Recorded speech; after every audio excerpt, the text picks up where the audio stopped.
Welcome everyone to Comics from the Multiverse, episode 491. I am Peter, and joining me as always is Matt.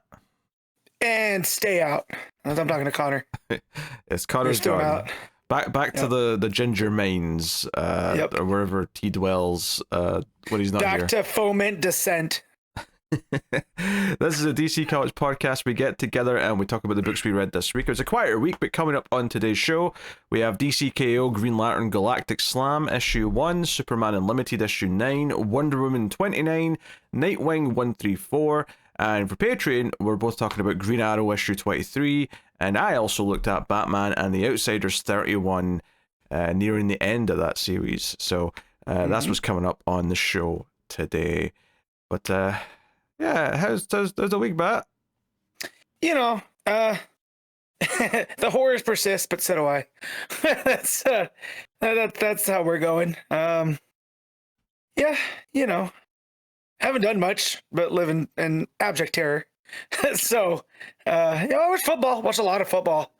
So that's a nice distraction. Yeah.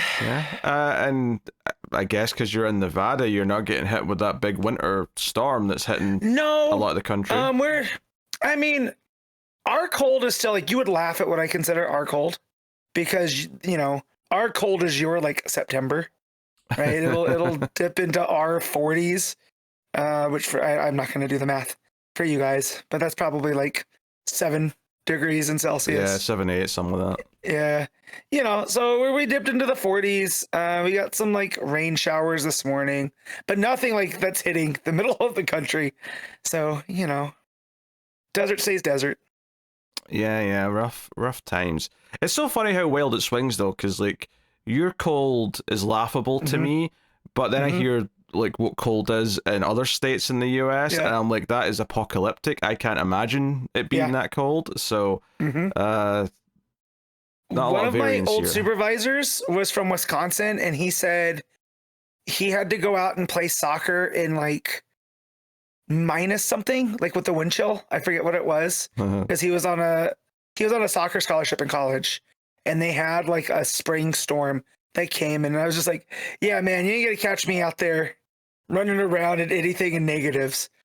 Like, Yeah, wind chill's not even something you even have to think about, because it's hot enough that wind chill doesn't affect anything. But when it's already down to like freezing temperatures, and then wind chill takes it down another 10 or 15, it's like, oh no, that actually feels much worse. Again, the coldest I've ever been is we went to go visit one of my dad's friends in Mammoth, California, which is up in the Sierra Nevadas. And we were there in like March or April, and it never got above 0. And the coldest it was -4. So yeah, it was not a good time. I did not like being there for the 3 days we were there. I could not wait to get home. And then when we got home, we had a freak snowstorm for like a late winter, early spring. So I couldn't even get away from the snow that time. So yeah, crazy times. Yeah, it doesn't actually have to be that cold for snow. In fact, if anything, if it's too cold, it can't snow. So right. It's Yeah. I just remember getting back, and, you know, this is back before cell phones or whatever. I was in middle school, and I just remember hearing from my friends at school how they went out and played in the snow, and I was like, nah. I got back in and turned on the heat. Like, I was like, Dad, we gotta crank it up. Because again, being in minus temperatures is ridiculous. I don't know how some people live in it. So yeah. Crazy. Just have to, really. But yeah, we'll get into things then for the week. Obviously, if you didn't catch it, the annual episode came out since last week, so go check out that. All three of us talking about the best books of 2025. It was almost 3 hours long, so go and enjoy that if you didn't see it already. But there's when we start putting together the top 10 of the year, there's quite, and that's where it really picks up. So you let us know what you think. Well, there was some politicking at that point. I felt like, but yeah, we'll get into things. We have solicits today as well. I don't know if I mentioned that before, but we'll start off with the Kindle rankings, the list formerly known as the ComiXology top 10, and we'll see what's there. So Matt, have you got a guess for what's number 1 as of right now on those store rankings? Yeah, it's a lighter DC week, right? So none of the books that came out this week are ones that I would automatically put at the one. And there's a Spider-Man book and an X-Men book, and I'm scrolling through to see if there's any of those weird, Marvel specials. There is a number one, but I don't know if that would do top, right? You're never going to guess what number one is. Oh, the fact that you said that, I'm going to guess it's Rogue number one. No. Wow. All right, you're right. No, you're never going to guess what number one is because technically it's not a new book. It's just new digitally. Oh, what is this? It is the Batman Deadpool issue 1. That's finally out on digital, apparently, which I didn't know about. I literally only just saw it there when I loaded this page up. Wow. Which that means, when did that come out? That was like, what, 5 months ago, it feels like? It wasn't that long because I want to say October. I want to say it was October, but I could be wrong. So that gives me pause so that when it's time for the Superman one, I will be able to read that story.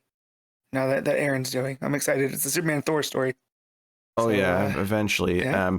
I don't know if did they like publicize this? I mean, maybe I just missed it, but was there some kind of like, hey, this is the digital release date for these things that were originally store exclusive? I don't know. News to me. It's the first time seeing of it. Here, looking at the rankings, but So DC Marvel Batman Deadpool issue 1 is number 1. Was that the first one, or was Deadpool Batman the first one? I can't remember. It's hard to because they're very similar titles. Yeah, I can't remember. Yeah, maybe it was. I feel like I don't know. It doesn't matter. Anyway, number 2 is X-Men. Number 3 is Inglorious X-Force. Okay. See, what is this? What is that book? Inglorious X-Force. I don't know, but it's Tim Seeley. Take your pick. Captain America issue 6 is number 4. Number 5 is the Power Fantasy. That's one of Connor's Kieran Gillen books. Number 6 is Amazing Spider-Man. Number 7 is Fantastic Four.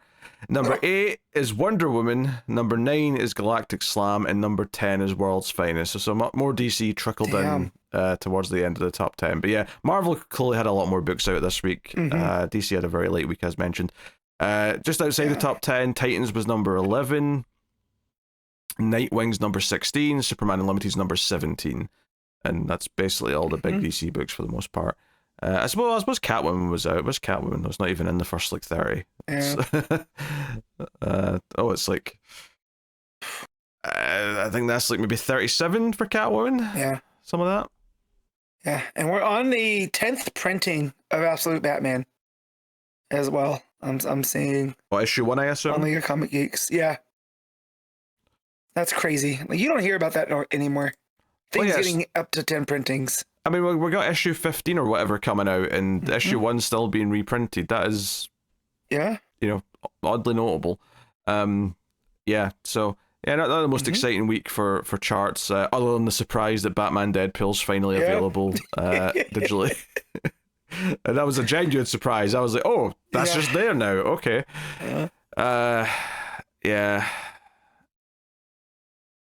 Which probably means we should try it at some point. I don't know. Maybe is this the Morrison one, or is this the? This is the Morrison one. This is the Okay, maybe I'd say maybe we give that one a try.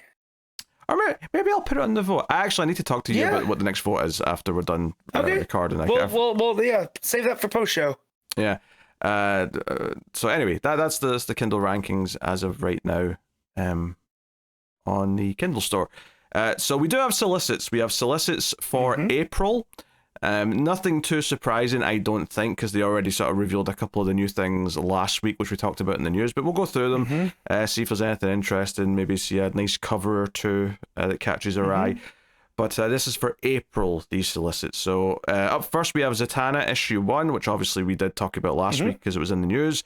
This is out in April 29th, so that's a week 5. We've got 5 weeks in April, so very good.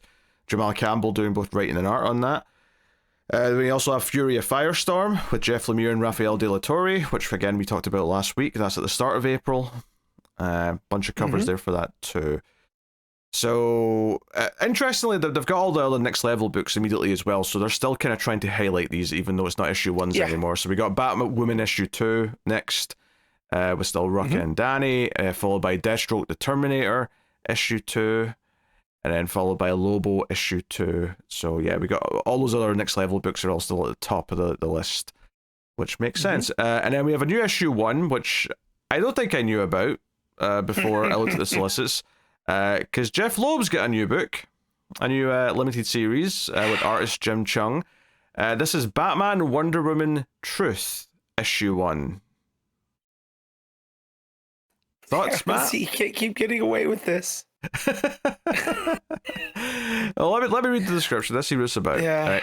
Batman and Wonder Woman team up for a classic caper brought to you by superstar talent writer Jeff Loeb and artist Jim Chung. The lasso of truth has been stolen, and the Cape Crusader and Amazon Princess race to ensure a safe return before it falls into the wrong hands. You won't want to miss the aftermath of Batman Hush. Does that mean Hattush? It just says Hush. Featuring the devious duo foolish enough to steal from Wonder Woman, the Joker and Harley Quinn. So this is a follow-up to Hattush? I'm out. No, you're not. Yes, I am. I'm pulling rank, or you know what? No, at the very least, it's getting the vote that month, and the patrons are definitely going to make you read this. Look, man, I don't need Harley and Joker together ever again, man. That relationship has sailed. I don't, you know what I mean? Oh, and I don't want Jeff Loeb regressing. No, actually, I think this is back to mid-2000s. This is set after Hush 1 because Harley and Joker together. That's clicking. That's why it just says Hush. Okay, that's fine then. If it's follow-up to Hattush, then I'm out. If it's that, I'm way more open-minded. Yeah, because then that's framed. Yeah, why would Harley be with Joker again if it was set now? So, yeah, okay. That must be just set after the original Hush. So this isn't a follow-up Hattush. The sequel or the second half of Hattush is still maybe someday coming. This is, you know, tangentially related to the first Hush. Yeah, and again, that's fine because then that'll match the tone of Hush more than Hattush. You know what I mean? Like, because where it's set in the DC universe. Hawunsh, if you will. Hawunsh, yeah. So yeah, that's Batman Wonder Woman Truth, and obviously because of the quality of Hattush, we're not exactly feeling too positive. But hey, but you know what? The longer Halloween. You know, that last sequel. Halloween was the title. The longer Halloween. That wasn't too bad. Like, it kind of ran out of steam towards the end. But again, Loeb adapting something that has a pretty set, you know, sense where it takes place in the timeline. It makes me a little bit more open to that. All right, Absolute seem to be next. We got Absolute Batman issue 19. Dragata on the art with Snyder there. Then we have Absolute Superman 18, which is Rafa Sandoval back with Jason Aaron. Yep, I need you to read that. I need you to read the blurb real quick. For Superman? Yep. This is what I saw this week. The Battle of Kansas may have put the Lazarus Corporation into retreat, but it's left behind some terrifying surprises and its hidden cache of weapons and world-ending secrets. Most dangerous of all, the sarcophagus of the legendary King Shazam. Don't miss the start of a new epic that will change the hierarchy of power in the Absolute universe. Okay, that's funny. That's funny. I knew you'd get a pop out of that one. So I don't know who writes the blurbs for the solicits, but give that person a raise for this one. Maybe if I was to guess, I would say either they've got like a dedicated kind of PR person who does all that, or maybe one of the editors for each like batch of books does it. I don't know. Yeah. So this was the one thing I saw this week, and I was like, I can't believe they went there. That's funny. I mean, obviously, Absolute, you know, Shazam, Absolute Captain Marvel's interesting in and of itself, but yeah, that's a funny reference to The Rock opening these big fat people's mouth. So, okay, Absolute Superman 18. Very nice. And it's interesting looking covers, at least in thumbnail form. I've not clicked on them to see if they're good on big size yet, but not bad. Still doesn't seem to be using the more traditional suit that he got from Martha Kent based on these images, but that's okay. There's time. Then we got Absolute Martian Manhunter issue 11. Obviously, that's the same team as it's always been. So that's cool. We got Absolute Wonder Woman issue 19, with Sherman on art with Kelly Thompson, as you'd expect. And Absolute Green Lantern issue 13, which does have art by Sid Koshin, which we have seen that name at least once before. Yep. But yeah. That was the last issue, right? Yeah, so maybe they're just doing this entire arc, potentially, if they're still there. And then Absolute Flash 14 with a missing cover. The variants are there, but the regular cover is missing. So it's got a Nick Robles cover and Haining on the art. So yeah. Yep. So yeah, that's the Absolute books. And then once we get on to, I guess, Bat Family stuff, we got Batman issue 8. Ryan Sooks on art here, which is not a bad fill-in for Jimenez, honestly. Yeah. Yeah, definitely some fun stuff here. And I'm just clicking on one of the covers here because it looks quite nice. The one that's got the police lights behind him, like the red and the blue, and he's holding up his hands. That's a very pretty cover. Yes. Well, and hold on, there's a 1 in 25 David Aja cover for Ivy here. Oh yeah, they put the surnames of the artists under the covers now. That's newish. I don't think they've always done newer. that. Yeah. Yeah. Okay. Yeah. The Molina cover. Yeah. Yeah. No, that does look nice. Even in the thumbnail, like it looks. Yeah, it caught my eye. Blow it up, and it looks even better. Yeah, it caught my eye immediately. So that's cool. And then we got Nightwing 137. Which has got a very sort of simplistic, old school like thriller cover with like a sniper scope kind of on Nightwing as he stands on top of a bridge. I am intrigued by that. Yeah. Dennis Cowan is the artist on this issue, joining Dan Waters. And then we got Catwoman 86, which has got actually a very nice main cover, actually. But this is Connor said he's been enjoying this run, which is neat. But he's not the only person. I've heard stirrings. This is why I asked him about it last week. Yeah.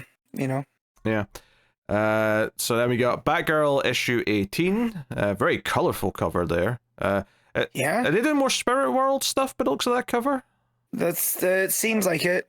Okay. All right. And then we got Superman 37.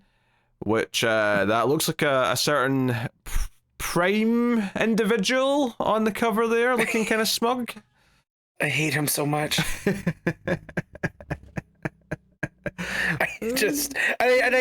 feel that that's kind of the vibe. You're not supposed to really like him, but God, that pose really, I want to punch him. God, I can't believe we're at issue 37 of Williamson Superman run. It's gone on a bit long. But yeah, this is Superboy Prime's got a job and a secret identity, apparently, judging from the solicit text. Then we got Superman Unlimited, and this is a little bit more interesting, is that we seem to have child John Kent back in some form. So I'll read the description here. Little Superboy lost. Tomorrow Man has a shocking surprise for Lois Lane. Not that we really know who Tomorrow Man is yet, but his name is John Kent, and he's just a little boy. Reign of the Superboys continues, and possibly Reign of the Super Monkey. I mean, that's a Lucas Meyer on art, though, is not a bad get for the art on here. Yeah, it seems like this is probably just going to be some sort of duplicate looking like young John Kent for a while, rather than any kind of shift back to young John Kent. But it definitely stuck out in the cover there, going past that. So there's a Lucas Meyer cover, and there's, I'm guessing whoever Tomorrow Man is, they've shaded out the face, so I don't know if that's like his look or they're purposely keeping it a secret. Yeah, I presume it's just something that's introduced before this issue, so that's why we don't know who it is yet. So I don't want to look into it too much. We'll get there in the story. So that's good. Supergirl issue 12 is next. Sophie Campbell doing both writing and art. As you see, very cyborg Supergirl on the cover or something. Yeah. I say that as if it's a pre-existing thing, and maybe it is, but that's just what my main thinks when I look at her. So judging from the solicit text, it seems like it's going to be a plot device, like a plot point. So the cyborg looking Supergirl. So I don't want to give away too much, but yeah. Yeah, and then we got Action Comics 1097. And yeah, more Superboy stuff with Mark Waid, Skylar Partridge back on the art, which is cool. And on the cover we got Booster, Mary Marvel, and Martian Manhunter, looking like almost very reminiscent of the Legion of Superheroes when they first meet Clark and all those throwback stories. You know, so I'm wondering if that's what this is supposed to be a play on.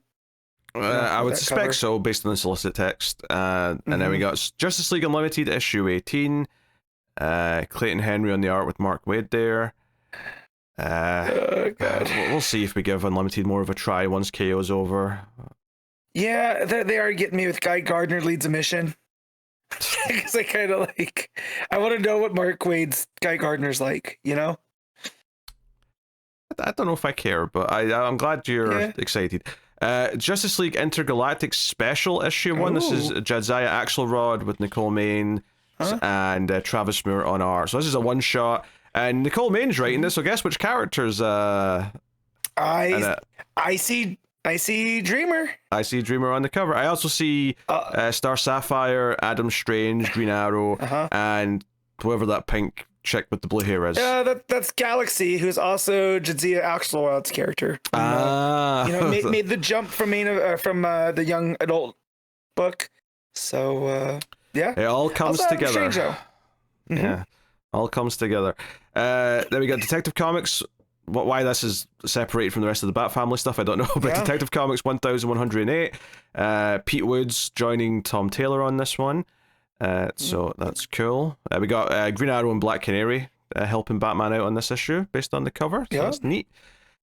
We got Wonder Woman 32 with a very striking cover. Daniel Sampere back on the art here. Yeah. I had completely forgotten, by the way, that Tom King was taking 2 issues off of Wonder Woman when I went to read this week's issue. But yeah, he obviously is back by 32. Yeah, but by these ones. Yeah, just worth mentioning. Also, I need to click on this. Yeah, the variant, which is just oh god, what's her name? The Matriarch. The Nakayama cover. Yeah, the Nakayama cover. That's a very nice cover. Yep. Yeah, very nice cover. I'm digging that Lizzie basically has a nemesis kind of bubbling. It's nice. Harley Quinn 61 continues on. It's the book that just keeps existing, regardless of how little attention we pay to it. And then we got Poison Ivy 43, which is Catwoman showing up finally. Haven't seen Selena interacting with Pam. So yeah. So we got that, and then we have Harley and Ivy Life and Crimes issue 5. So that's that miniseries kind of building into its conclusion. Then we got Adventures of Superman Book of L issue 8. Which is the same team as it's been the entire run. And then we got Batman Superman World's Finest issue 50. That series has hit 50 issues. It's got a slightly bigger page count for this one. And there's a bunch of variants, some of them emphasizing the issue 50 nature of it. Now, obviously we've dropped this. Admittedly, the inclusion of Supergirl and Robin and Batgirl makes me a little bit more mildly curious, but I don't think I'm going to be suckered into reading it, honestly. I think we've left it behind, but hey, it's still going. It's still going. Also, I just caught that there appears to be a Weird Al Yankovic variant. Yes, for reasons I've seen, and then there's an like a Bizarro cover that has normal Al Yankovic. And that gave me a laugh this week. Okay. Yeah. So I don't know where that came from, but I think Mora had put up both of them, and he said, these are some of the variants. So yeah. Yeah. There's an Evan Reese variant, which is quite nice, but so they're going all out for the variants on that because it's an issue 50. Then we got Bizarro Year None issue 1. We talked about this last week. This is Kevin Smith and Eric Carrasco writing with Nick Pitara on the art. I can't say a Bizarro miniseries is something that excites me all that much, but hey, it's there. It exists. Yep. All right. I thought you may have something to add. No, it was that's where the normal Al Yankovic cover is, and I clicked on it, and it's funnier than I had seen before. Okay. Then we got Green Lantern 34 with Ig Guara on the art. I actually don't know who that is, so who knows what that'll end up looking like. But very nice. But we were doing a Kyle Rayner issue in LA, and Odyssey's there. And is that Wally in the backseat of the Green Lantern car? It looks like it. Yeah.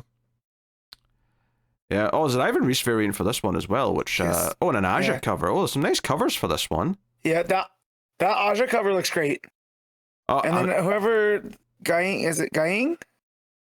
It's got like looking like a vaporwave kind of vibe.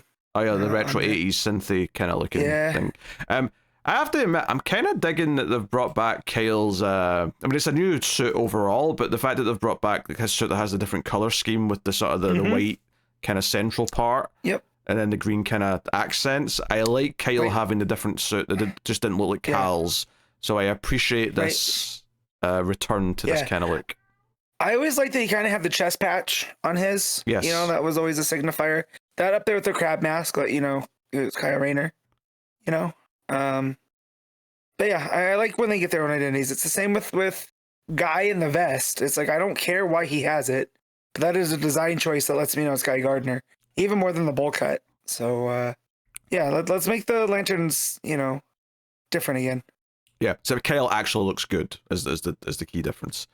So yeah, I mean, sure. There's the bowl cut. And there is, yeah. I couldn't even say anything. Green Lantern Corps issue 15. Fernando Pasarin and Claire Albert. Only 2 artists listed here. Let's hope that sticks, because 2 is much better than 4. Yes. We're getting closer to the ideal scenario. So yes, that's continuing on. We got Flash 32 with Ryan North and Gavin Guidry. We are going to check out that new Flash run when it starts at post KO, which I don't know if that's February or March, whenever that starts, but we'll take a look at the first one. So that's cool. And then we got Aquaman 16, Jeremy Adams joined by John Timms. Now, Connor had said that he's enjoying that one, but we're not going to fall for that. Yeah, but he was propaganda we're not falling for. Yeah, but he was liking the King Arthur stuff, and you read at least a good chunk of that to know that he didn't like it. So I mean, yes, yeah, I think we're good. GSA issue 18 as the end of the year 1 arc. So that's going on, and then we got Titans 34. Notably, Tate Brombal is writing this issue of Titans with Sami Basri on the art. Yeah, I'll have to go back and check if this is the first time that they're on this, but if this is the start of a new run, that could be worth having a look-see, because obviously his Batgirl, well, it's had a couple of dips. It's just been mostly very good. Yeah, I think last Solicits, it was the same team. Was it? Okay, so 33. I think we said the same thing. Yeah. Yeah, it's worth taking a look at. He takes over. Plus, Stephanie Brown's on the cover. I mean, she seems to be fighting Nightwing, which is curious, but at the very least, I'm happy to see her all the same. It seems like they're in a danger room like scenario. So whatever, I forget what they had called that. Because it looks like John's there. We got Starfire and Yara, and then and it's less Batgirl stuff and more spoiler stuff too. So I wonder what's going on here. Well, she's still got the bat symbol on. She's just to get the hood rather than the cowl. Which, to be fair, even in Batgirls, I don't think she had the cowl. I could have sworn she had ears, right? I don't think so. I don't think she got the ears back. I think she took the bat symbol back, but I think she kept the hood the entire time. So I think this is just modern Batgirl stuff. I'd love for her to get the cowl back. I loved the look in the 2009 book, but this is what I think, just a differentiator from the other Batgirls. I think this is what they've stuck with. Yeah, so they're in the hazard room, or the slightly accident prone room, or the legally distinct danger room is all I'm saying. The caution room. Caution room, there you go. So then we got Swamp Thing 1989 issue 1. So this is the final arc of Rick Veitch's series. This is a curious one, because I kind of want to read this, but I've not read the rest of the arc, or the rest of the run. So I'm like, how much is this going to like work as a standalone miniseries? I don't actually know. We should definitely just try to read the first one and see if we pick up on anything. Yeah, because part of me's like, oh, is this going to like not work that well because it's technically the end of a 2-year run? because that's effectively what it is, just much later than the rest of the run. like I want to say that the last sentence is the origin of Etrigan and Swamp Thing's journey to the beginning of time. I was like, what is going on? I think we can just jump in. Feet first. Okay. Here we go. We'll give it a try. Yeah. And then we seem to be on the Vertigo books now, so we got End of Life issue 3. This is the Kyle Starks book with Steve Pugh on art. That first sentence got me. I'm still a 14-year-old boy at heart. Eddie has a big cock problem. There's an evil chicken, you see. That's what he's talking about. That's so good. Yes, that's going on. And then we got Bleeding Hearts issue 3. This is the Dennis Camp one. And then we got The Peril of the Brutal Dark and Ezra Kane Mystery issue 3. This is the Chris Condon series. Then we got Nice House by the Sea issue 9. Of course, we know what that is very well. And then there's no new Vertigo books yet launching in April, but that's okay. We got Sirens Love Hurts issue 3 by Tini Howard. And then we got Batman Static Beyond issue 5. We got Batman Green Arrow The Question Arcadia issue 4, which I thought issue 3 was the last issue, so this is surprising to me. Yep. Definitely felt like it was paced for 3, so we'll see where the third issue goes. And this doesn't say it's like the last. There's nothing. I mean, admittedly, they don't usually say that anymore, but there's nothing in the solicit text that says the stunning conclusion or the epic showdown. Right. It doesn't necessarily even sound like this is the last issue. So. Well, it does say our heroes will emerge forever changed if they survive, so that does kind of feel like a capper. Maybe, maybe it's just the forward final issue, but we'll see. Mad About DC issue 1. This is a Mad Magazine style thing. Special. And then we got Batman Dark Knight Returns facsimile edition. So there's some more facsimile editions. I'm not going to bother reading all these because they're just facsimile editions of old issues. Once we get to the collections, we have Supergirl The World hardcover, which is a new graphic novel. I was about to say I have no idea what this is collecting. It's because it's not collecting anything. Nope. So it's Aneke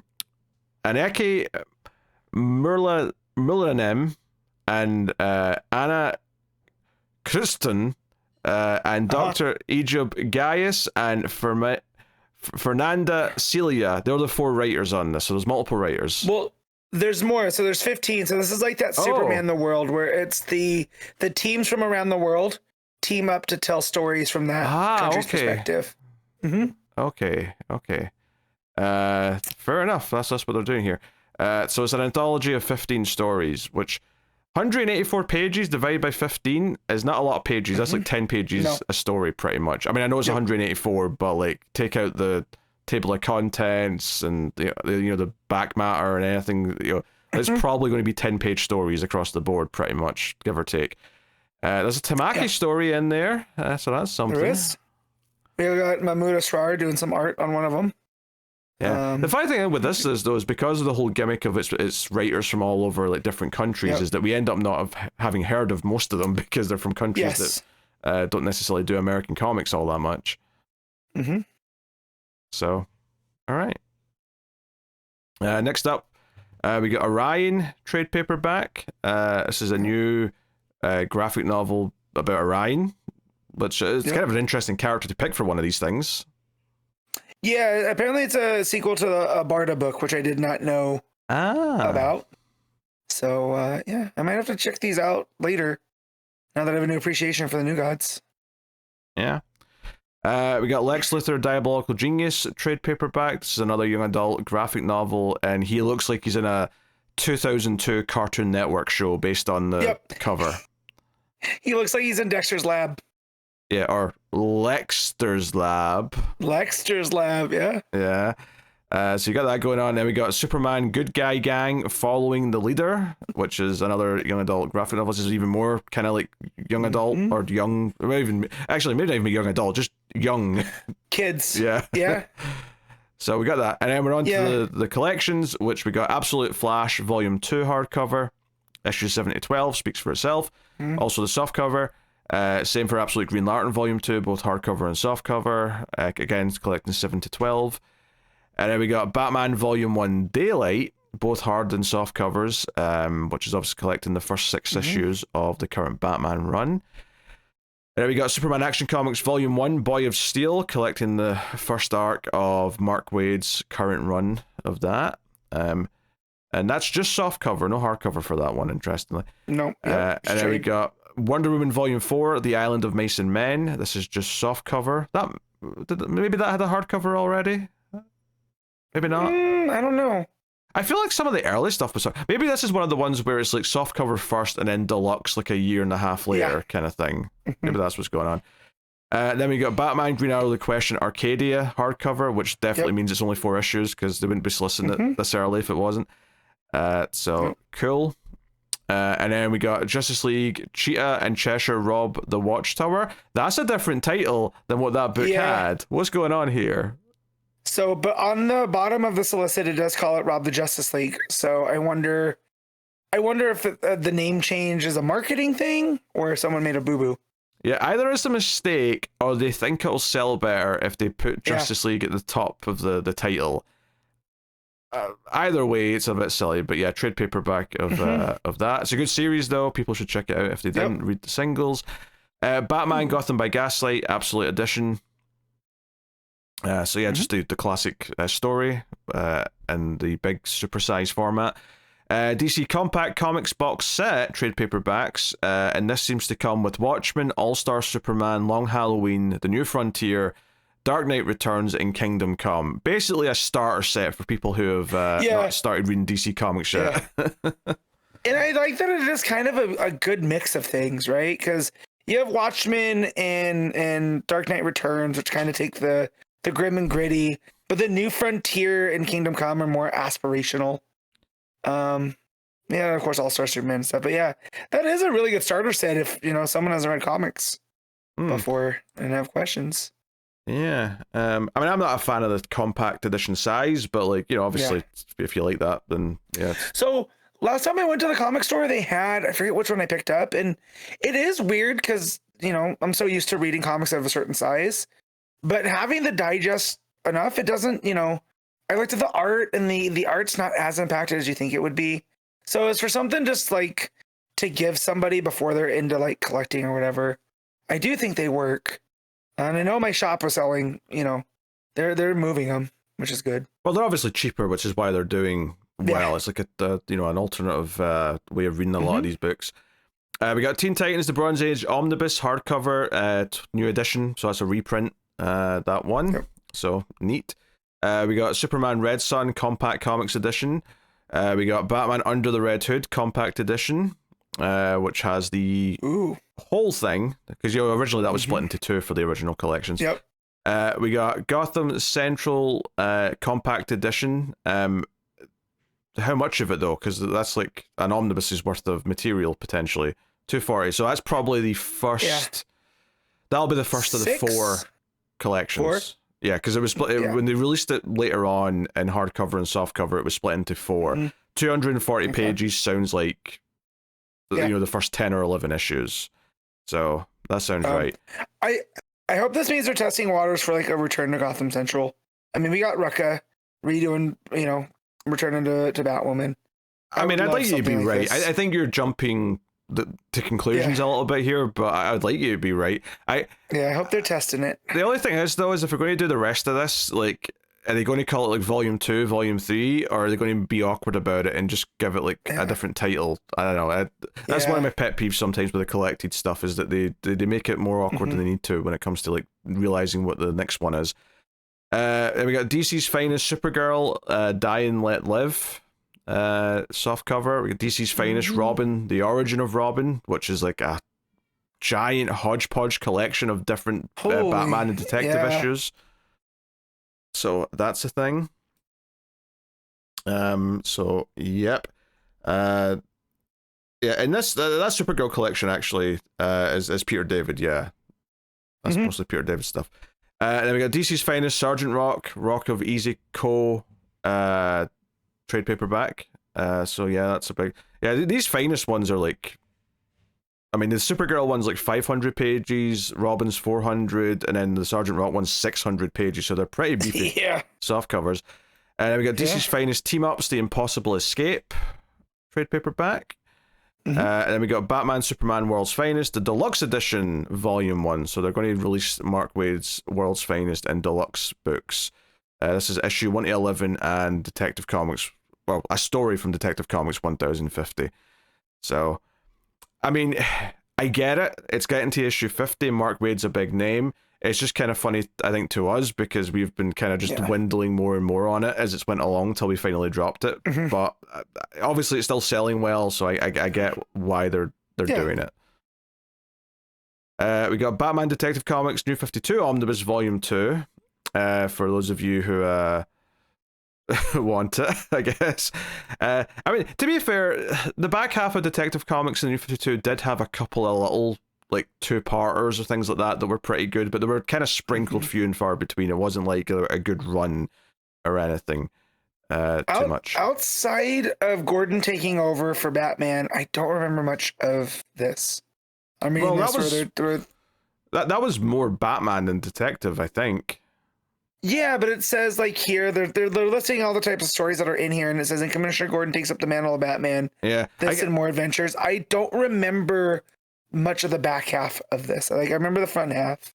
I guess I never read Detective while Gordon was in the bunny suit. But I do remember reading the two-parter by Percy. I remember reading Meltzer and Bucciolato's short run, and those were solid enough. Those were fine at the time. Definitely in the mediocrity sea that was the New 52, they were pretty decent. But like, I certainly wouldn't be excited about buying omnibuses of this series. Yeah. So.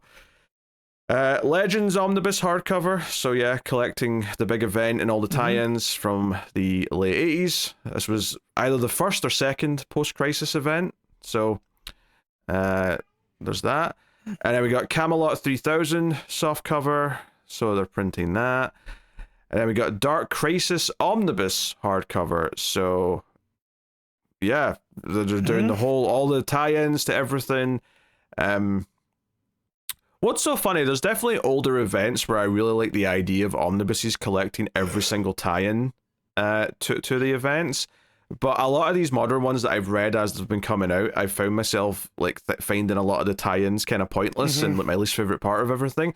So it's kind of wild where I'm looking at this and going, well, some of these things you kind of like Dark Crisis Zero, like, you know, special edition, Justice League 75, those seem important for the main story, but a lot of these other things from later on, which is, you know, Worlds Without a Justice League, Wonder Woman issue 1, and stuff like that. I'm like, those are all skippable. No one needs those. Yeah, like I know we read some of those, but I don't remember them. Yeah, if you're a completionist, obviously this is a great way of having this in a nice deluxe size, but that's about it. Justice League of America, the Bronze Age Omnibus, new edition, volume 1. So yeah, just reprinting some of that stuff. And then we got Milestone Compendium 5, soft cover, and this is 1,300 pages collecting a bunch of different series from Milestone. And then we got Supergirl, the New 52 Omnibus Volume 2, which it's wild to me that got an omnibus. Like I didn't think that the New 52 Supergirl was. I mean, to be fair, I don't think the Detective Comics one's that prestigious either. But at least that's Batman. I never thought the Supergirl, like, where's the Peter David Supergirl omnibus? That feels way more important than the New 52 Supergirl. Yeah. But especially to the character. Well, and this is a smattering of a bunch of other books too, right? You got an Action Comics in here. We got Green Lantern. Yeah. Well, that'll be when she was a Red Lantern, and there was some crossovers with stuff and whatnot. But yeah, it's basically just everything in the back half of New 52 Supergirl. That said, though, it's not the most dumbfounding omnibus from the New 52. That still goes to the Catwoman New 52 omnibus. That's still the one that's very head-scratching, but hey. Who's asking for that is what I want to know. Yeah. Oh, and there's more Supergirl. It makes sense, I guess, because there's a movie coming out. Supergirl, the Silver Age Omnibus Volume 1, new edition, so it's just reprinting that. We got Superman Adventures Compendium 2. Then we got Superman Brainiac Reborn Omnibus. So this is a bunch of stuff that is right before the Triangle era. So this is post the Byrne Man of Steel run and post-Crisis, but it's before the Triangle era. So it's sort of filling in a big part of that gap. I don't know if it completely fills the gap, but it's filling in a big chunk of that, and it's got a bunch of Action Comics, Superman, and Adventures of Superman in there. So, yep. that's the thing. And then we got Swamp Thing by Ram V and Mike Perkins omnibus to round out the solicits, and this is just a complete thing. It's got the 2 Future State issues that sort of led into it, and then a couple of like the Halloween special and a couple of little one-off things. But for the most part, it's those 1 to 16 issues that they did, which were, this was an excellent run. This is a fantastic little omnibus to grab. Yeah. So, cool. For sure. And that's the solicits, everyone. That's the bottom. That's everything. Yeah, nothing too surprising. I mean, the new Jeff Loeb book, I guess, caught me off guard, and the hierarchy of power in the absolute universe been about to change. Worth mentioning, perhaps, but that's about it. Green Lantern Galactic Slam issue 1. Jeremy Adams writing with Pat Boutin and Cian Tormey on the art. This is a Kyle Rayner focused one-shot, which is very loosely tied to KO, and that it's kind of just going on. Kyle Rayner gets zapped away during, like, defending Earth, basically. And it kind of feeds back into it at the end, because, like, it kind of, like, breaks down the barriers that's blocking out outsiders coming to Earth. Otherwise, though, it's mainly just kind of like a side story where Kyle ends up running into Omega Bam Bam, the wrestler that was introduced back in Adam's Flash run, and it's a fluffy story which is just, it's just fine for what it is, I guess. But I can't say. Yeah, I felt like. Honestly, I'll say this, right? It's a double-sized issue. It really did not need to be double-sized. It felt like it dragged on quite a bit for what it was. It kept going, and I like Omega Batman, but I like him in small doses. This is too much Omega Batman. And as someone that loves pro wrestling, I don't know how much Jeremy Adams likes outside of what he grew up watching, because a lot of the dialogue in here reads like someone who thinks they like wrestling. And it was a little bit too much. The bros and the bromans and all this other stuff, it was a lot. Like, it was bordering on tedious. And then Omega Batman would say something that was kind of charming and funny, and I'd be like, okay, I'm not as annoyed. But, you know, it just kept going and going and going. And I was like, oh, man. You know, it's fluff, right? There's nothing meaningful really happens here, and it's mostly just like Kyle's used these White Lantern powers, so he has to recharge. He can't do anything, so he kind of ends up being stuck with Omega Bam Man.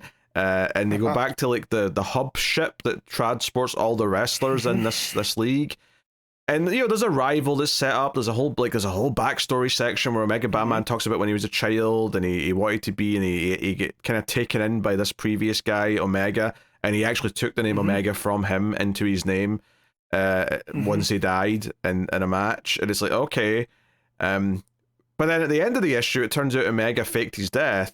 And he's working with the other guy, and they're doing everything because they're on Team Darkseid. Yep. And I was like, I can't actually figure out why he needed to fake his death. Now, I get that Adams wanted to write in the line of dialogue where he says, I had to turn heel to like you know take over the universe or whatever. Okay, that's amusing. But why did he have to fake his death? Why couldn't he have been just doing this but being alive? I don't know. It just made no sense to me. Why was the whole faking his death a part of this? I don't know. But the bald hair and the beard, I couldn't not think of comparisons to one Hunter Hearst Helmsley, who is now running the show over at the other place. I did like the tie to Darkseid just because, again, with the name Omega and these, you know, just this kind of weird culture, like, of the wrestling and whatnot. Like, it does really fit with some of the fourth world kind of things. But yeah, it didn't make any sense why he needed to do this. He could have just kept keep it on, right? Like, it's wrestling. You know, he could have just still been there, or, you know. But yeah, like you said, it was only written so he could use the word heel turn. You know? Pretty much. Technically it was Bromega, not just Omega, to be clear. It's Bromega. I'm forgetting some of the finer details here. Honestly, yeah, it's such a long issue, because like by the time we even get to the like 5-page backstory flashback when Omega's like telling him, like Kyle, like everything about his backstory, like you're already like 20 pages out of the book at that point, and it's like, oh, we're doing like a giant flashback in the middle here, and I get that. Oh, okay, we're going to give Kyle a stupid green luchador looking wrestling outfit and give him a name he doesn't like until he gets his powers back, and I'm like, it just all kind of feels for the gimmick as opposed to there was a story to tell. So I didn't find myself being all that endeared to it. I did like that where he couldn't settle on a name, and Omega Batman kept calling him different things, and Kyle didn't like it. That was a fun bit. But yeah, like it was a story that had an idea without a story, if that makes sense. Like I feel like Adam just wanted to do the wrestling tropes, and he just kind of put a story around it. Which I think might have been, maybe not good, but it might have been a much better in like a regular sized issue where it was getting to the points a lot quicker. I think the fact that this had the breathing room to actually tell a story and just kind of felt like it was churning through the beats to get to, because obviously eventually we have like them fighting, and Omega Batman does like the I'll call it the own heart breaking Stone Cold's neck pile driver at one point. And you've got Kyle making a steel chair construct to hit someone with. That was fun. They're gimmicky little funny things on their own, but they don't make it a good story. And by the time we got to that part, I was sort of so ready for it to. And honestly, like 5 pages in, I was like, you know what? If we didn't have so few books this week, I'd be quitting this right now, because I did not feel like reading it. And the art is not bad, but CM Tormey's very kind of house style. He's just kind of serviceable. So it's not like the art was like drawing me in and making me want to like see what the rest of it looked like. So. Yeah, very, very lukewarm at best on this. Yeah. I will say, as a wrestling fan, the way that, who's the other artist, not Cian Tormey, but Pat Boutin, who does the flashbacks. I will say a lot of the wrestling poses are there. Like he is, Bromega has a guy in the camel clutch, and he calls it something else. I'm losing it on the page here. And so a lot of the action looks pretty good there. The story, same with this dropkick. It's just the story, I don't feel like did it. I almost could have just had a picture book here, and filled in the rest of it. I mean, I'll say this, to compare it to like, say, Night Fight. Night Fight's worse, and this is definitely less like offensively bad or egregious in terms of like how much is like how much is kind of like twisting things to sort of like make the story happen. It's not that, but it does also just feel so tangential, where it's like, oh, Kyle gets whisked away and now he's just in this story over here that doesn't really have anything to do aside from, oh, technically some of the bad guys are siding with Darkseid. Like that's it, that's the whole connection. I am glad that it's not happening in the pages of Green Lantern though, and weighing that book down. Sure. Like, we got it in a special, and now we're getting it out of the way. And, I am not adverse to seeing more Omega Batman show up in Adam's stuff. But again, I definitely think it's less is more. And this showed me that I don't need like him in a main role. He's fun as background. Like you said, it's fluff. He's fun here and gone, but I definitely don't need him for like another 6 months, 7 months, if he wants to show back up. Yeah, I mean, honestly, the story is just Kyle gets stuck with them. Omega Batman explains what this place is, that they can't go back to Earth. They jump through time and space. Kyle challenges that and says, hey, let's go to the engine thing that jumps us around and ask it to take us to Earth. And it turns out that there's a block to Earth. It's like, hey, that's the one place I'm not allowed to go. And it's because the powers that be don't want anyone from outside of Earth going to Earth to help with the big fight that's happening, is basically the reason. And they have a big fight. Kyle goes home, and it just says, hey, you get more Omega Batman in the pages of Green Lantern in the future. Like, okay, sure. Yeah. In the end where it looks like a lot of these people are coming to help, so like the signals have been blocked around Earth, but like Ran gets in there, and then Tamarin, and by the end you get the cavalry coming in to help Earth. I did kind of like that built a fitting end there, but I would say if there are parts of this that you did enjoy, like the wrestling side of things, and Daniel Warren Johnson has a whole book called Do a Power Bomb that handles all the wrestling stuff with a much more delicate hand, and actually has character development, all this. And it's hard to compare that with like this one shot, right? Because that's a 6-page or 6-issue mini or whatever. But yeah, if there are the parts of that you did, if you appreciated it in this and you want something more, it's definitely over there.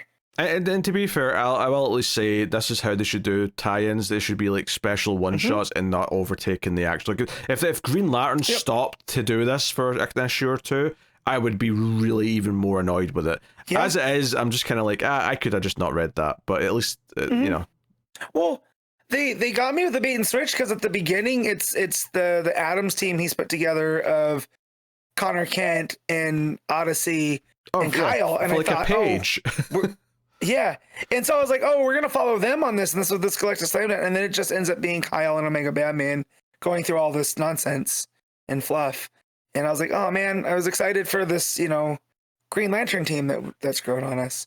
So, but yeah, at least it's not overtaking the book right now and interrupting that. So. Yeah. And it looks like we're getting more Kyle and his team once we're done with Hal going around teaming up with different people that the current arc's been doing. So yeah, that is Galactic Slam. I guess we'll rate the book. Matt, what are you giving it? I'm gonna give this a 6. Yeah, I'll say 5.5. I think it's inoffensive, so I'm not going to go below a 5, but I just can't be enthusiastic for it. So that's where I'm landing. Okay, Superman Unlimited issue 9, Dan Slott writing with Mike Norton on the art. And this is all about the prankster wanting to kill Perry White, because Perry White, who's mayor, of course, just in case anyone's forgotten that, he is like, you know, saying like, oh, this prankster, or not even this prankster, he's talking about the assassination that's been happening, because the book actually starts with like, it's like Steve Lombard, Vicky Vales in Metropolis, and Jack Ryder are sitting around telling stories about these weird deaths that have been happening, and they're laughing about it, which makes Clark uncomfortable. But they're all these silly deaths where like, oh, someone got a pie in the face, but the pie happened to have like a stink bomb in it, but this guy was allergic to it, so he died from a pie to the face, and which is objectively a little bit funny. Like, I'm not gonna lie, but yeah. So like the way that Slott tries to frame these, they're like the Darwin Awards, right? Yes. Where the Darwin Awards are like dumb ways to die, but to me, the Darwin Awards are always like that because it was someone that made the choice.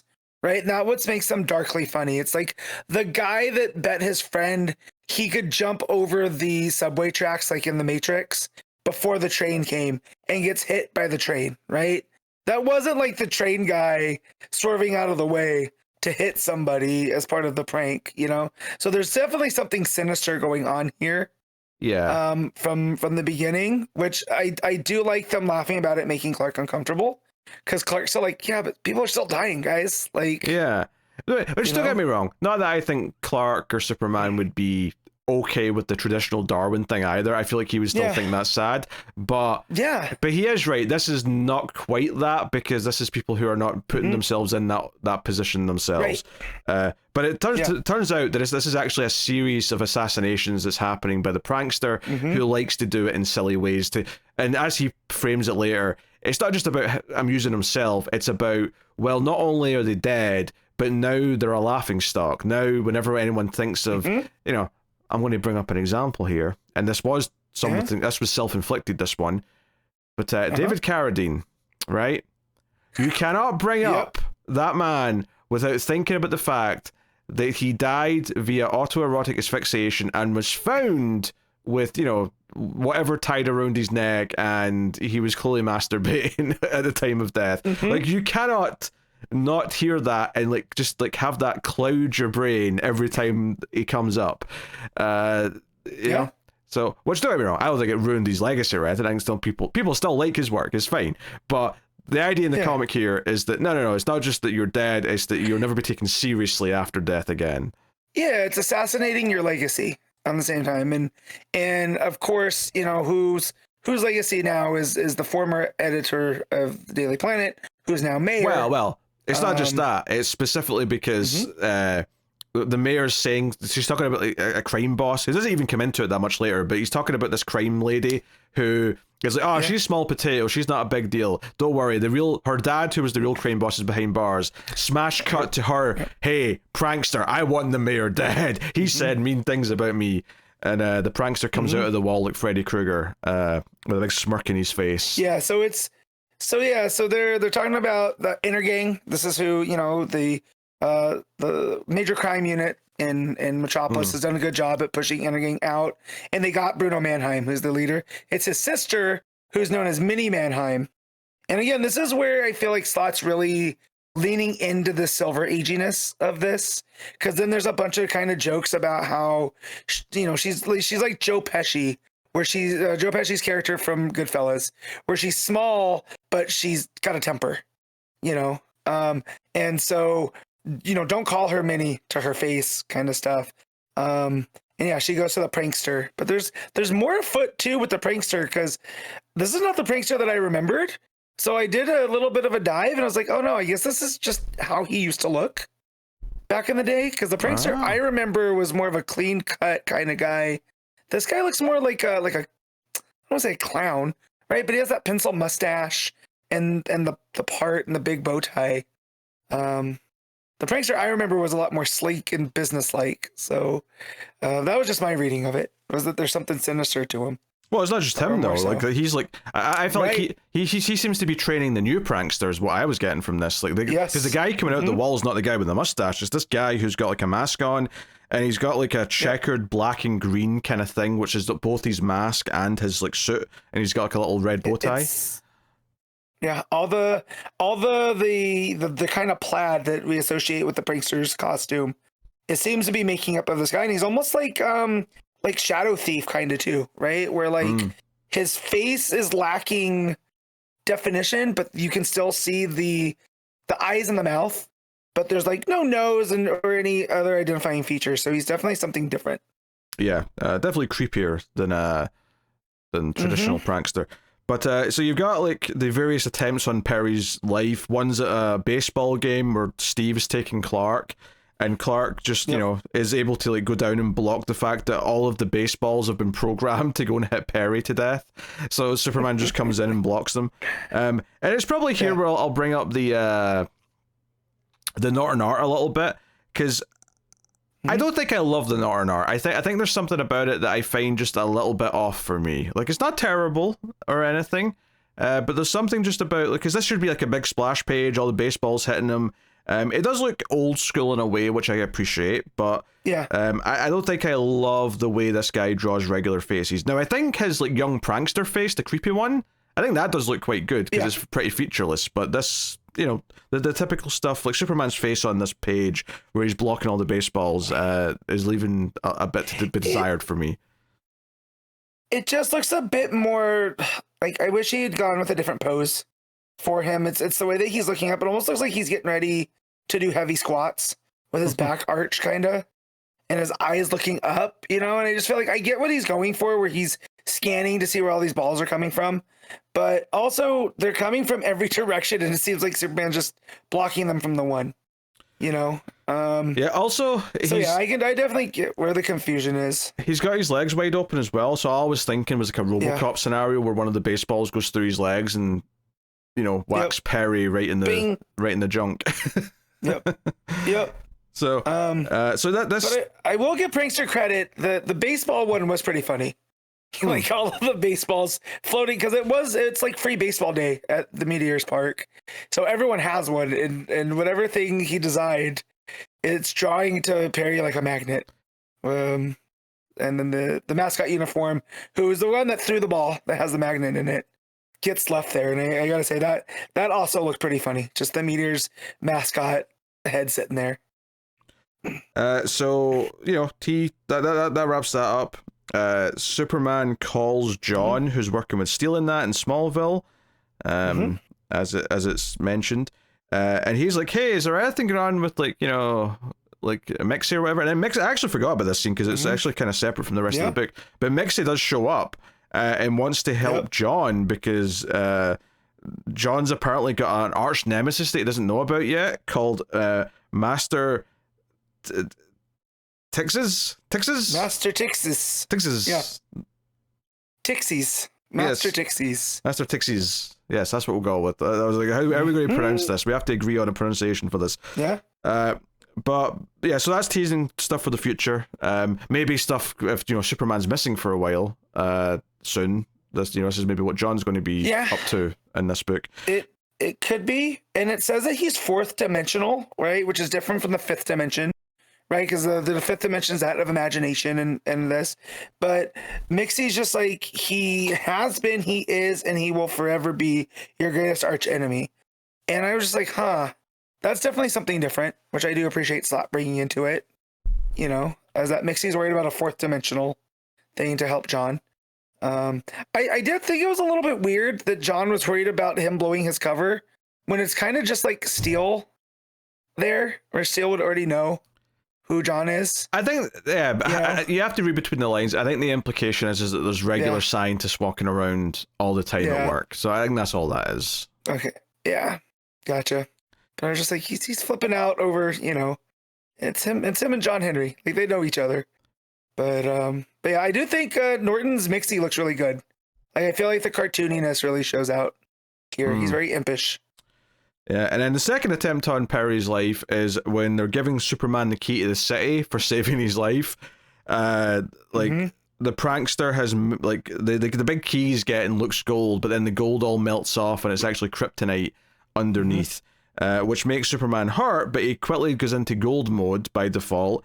And the prankster knows he's going to do this because remember, we had the whole thing back when this was revealed where someone revealed everything about the rules that he only has 200 seconds of being gold and then he's powerless. So there's just a shit ton of stuff being thrown at him. There's a plane coming down. The statue of Superman's falling over to land in Perry. And that's happening just as his powers are going away, so he gets just enough time to blow it away with his super breath before his powers go away, and that kind of ends the whole thing. And Prankster's walking off, and it's funny because he's got the same creepy face with no features, but he's wearing a hat and a t-shirt, and he's like, that's 2 out of 3 attempts failed, but hey, third time's the charm. He seems to be enjoying the game. He's enjoying he thwarted me again, but I'm having fun overcoming this Superman challenge. I'm going to get him next time. And let's not skip that he hits him with it's a bird, it's a plane, right? Because there's Centennial Park, where the memorial to Superman is, which is based off that cover with him with the eagle. And the eagle comes to life and attacks him, and he smashes it. And then this is where the bird with the thank you, or the plane with the thank you Superman banner comes through, and he hits that. So I do want to give Prankster credit here for building it around that. Like there was a clear theme to this said prank. Yeah. Well, the end of the issue, because there was a line earlier on, when people were talking about who could be doing these crimes, and someone said, "Is the Joker in Metropolis? What's going on?" And at the end of the issue, the pranksters are watching the news, and it's Clark on the news. Clark Kent's talking on the news, and he's building up. He's like, "Hey, we've got someone here. These are attempted assassinations. They've got a flair for theatrical and jokes." And young prankster, right? He's like, he's going to watch this. He's going to compare me to the Joker. Oh, what? How mundane, how expected. And then Clark says, he's a lot like Central City's Trickster. And then prankster is offended that he's not been compared to the Joker. I love it. He's been compared to the Trickster. And he looks livid, and then the final page is him saying, "I'm going to kill Clark Kent. No one even needs to pay me. I'm going to do it for free because I want to." Pro bono. Clark Kent, you're dead. I did love that because I feel this is where the issue's voice really came alive, where he's seeing, the trickster, and then the older prankster's like, "Oh my," and then there's a bunch of expletives, so the mother blanking trickster. I really like that. That was well timed. Yeah, I enjoyed this. I mean, probably my favorite part of the whole issue was his reaction to being compared to the Trickster. That was really funny. It almost felt like Captain Cold waiting to be like, "Oh, they're going to compare me to Mr. Freeze again," and then they say Cold Snap, and he's like, "What did you say, bitch?" Did you just compare me to Cold Snap? Like that's kind of what this was. I thought that was funny. And I say that as someone who enjoys Trickster as part of the Rogue Gallery, but yeah, I get it. Like Joker's a bigger main eventer. Yeah, but outside, I mean, do you have any Trickster memories where like the Trickster had a meaningful moment against the Flash? Not really, no. Like I like when the Trickster is like an accoutrement to the Rogues. Yeah, he's there. He's a part of a whole. He's not worthwhile on his own all that much. That's a perfectly fair statement. And so him being upset at being compared to the Trickster, I thought was really good. And not even the cool absolute Trickster, where there's something clearly else going on there. You know, this is the James Jesse, guy that drops marbles on the ground to trip up the Flash. But yeah, I'm wondering how much, like, what exactly is this prankster? Because when Mixie showed up, I thought it was going to be a tie there. Like somehow prankster's gotten involved with an imp or something, and who's doing it for the love of the game. That's why Clark was asking about like fifth dimensional stuff. Is it, because he's thinking, is it some sort of imp or something that's pulling off some of these pranks, because they seem a bit more fantastical than perhaps you would be expecting. But yeah, I mean, clearly at the very least he's got a superpower. He's coming through a wall, but what the cause of that is, we'll find out. Because the older pranksters, it's like, oh yeah, your new meta abilities or whatever too. So, but I was wondering if that was just a smoke screen. They're trying to throw us off or whatever. But yeah, I definitely want to know what's up with this guy, because there's a lot of potential with this prankster. Maybe it's something that they'll tie back to absolute power, when some people got powers that didn't have them before, or maybe it'll just be a completely isolated thing. Yeah. Who's to say? No, I had a good time with the issue though. I think it was a compelling story. I will say I'm a little bit worried about Superman being gone from all of the books. Obviously it won't affect the action, because action's in the past anyway, but like it's one thing, okay, do it in one book, we're in Superman, so now Superman's gone and we're going to do this and this, but having Superman and Superman Unlimited both missing Superman, I'm curious to see how they handle that, and if I'll be missing him a little bit when the time comes, but we'll see. I agree. But no, I thought it was fun. The prankster was kind of creepy looking. He had a couple of funny moments, particularly the ending with being offended at the comparison. And yeah, it was a fun thing. It felt like another good little solid small. I mean, obviously it's going to be at least 2 parts now, but like, it doesn't feel like it's going to be a 6-issue arc. It feels very well paced for like a 2-part story, where next issue he's going to try and kill Clark, and obviously it's not going to go so well. Maybe he'll realize that he's Superman. Maybe, I don't know, it'll just be a funny string of events where he keeps being mad that these things aren't working, like a Roadrunner style, like, why isn't this killing him? That'd be real funny. So, no, but lots of potential. What are you giving Superman Unlimited, Matt? I'm going to give this a 7.5.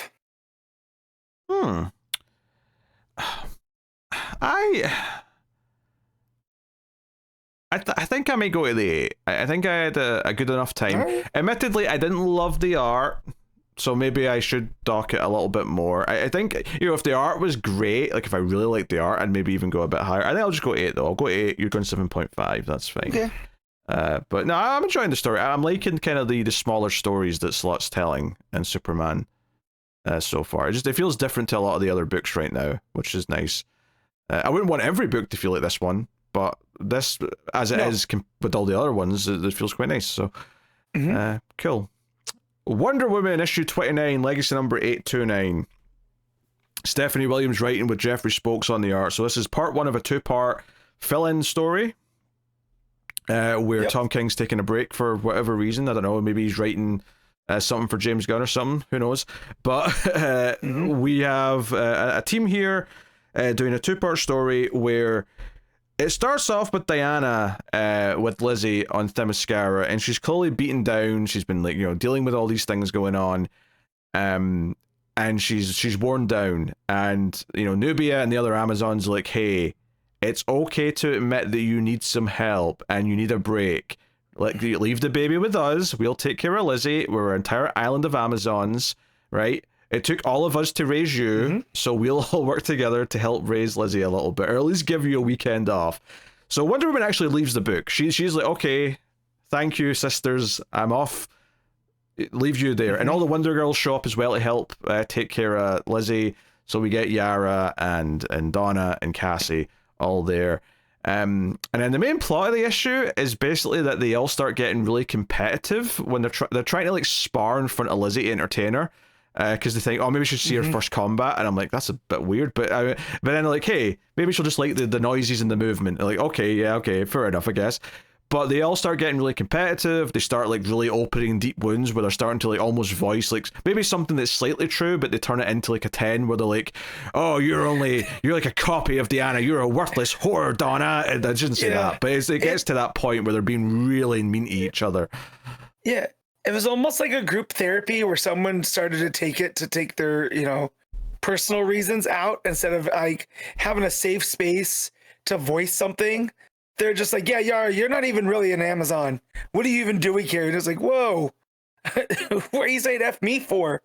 And they pick out that there's something going on. Yeah. By the end, it's clear there's an influence here because the others aren't being affected by it, at least not yet. And they're like, wait, what's going on with these three? Why are they actually fighting properly now? And then the ending kind of teases like who's behind it. So it's like. I have to admit, this did feel a bit fill-in to me. Like, what? So once they started getting angry at each other, I'm like, oh, is that what this is going to be? Is like a sort of separate little thing where the Wonder Girls are all getting mad at each other? And I don't know, I love them getting book time. I love their inclusion and all the stuff with the Monarch, and the build up to that finale. I love their inclusion and all that. Oh, the Patriarch. Sorry, yeah. I'm mixing my regal words up a little bit. Yeah, I mean, it's essentially the same thing, but still, No, you're right. You're right. It's because we have. I will say we have the matriarch, we have the patriarch, we've got a lot of things going on. Patriarch. On you go. Yeah.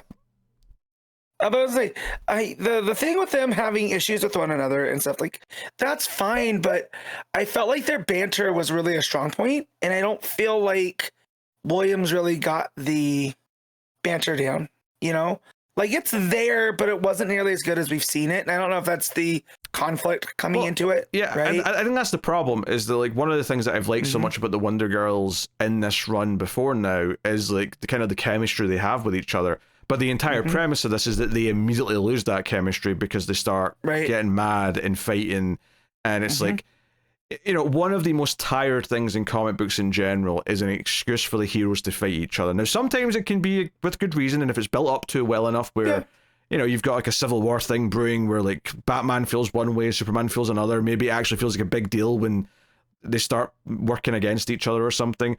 But that's not what this is. This is like, no, magic's involved and they're suddenly trying to kill each other. And it's like, oh, why are we trying to kill each other? And that's basically it. And there's a lot of obviously fighting between them. That's what a lot of the pages are in the art. And they're like, hey, this is weird. And they also say that it seems like this happened not because Lizzie's not the fault of it, but Lizzie's the catalyst that amplified it. Almost like it brought out their competitiveness because they all want to prove why they're more important to Lizzie. Was kind of the idea. So they're looking around, being okay, what caused this? And then we see I forget her name. It's Eris, but it's also Strife. She's the goddess. Strife, that's the word I was trying to think of. Yeah. Yep. Strife is like hiding behind a curtain, smirking, being like, "Aha! They were all fighting. My plan's going well, or whatever." The goddess of discord. There we go. That's what Nubia calls her. Well, the goddess of discord should fix her app so that it runs more smoothly. Yes, get on it, Eris. But like, I like what they say here, where the blonde Amazon comes up and says every great Amazon conflict began this way. Sisters turned against sisters, whispered by doubts made thunderous. And I do like that tie-in to where this is kind of going.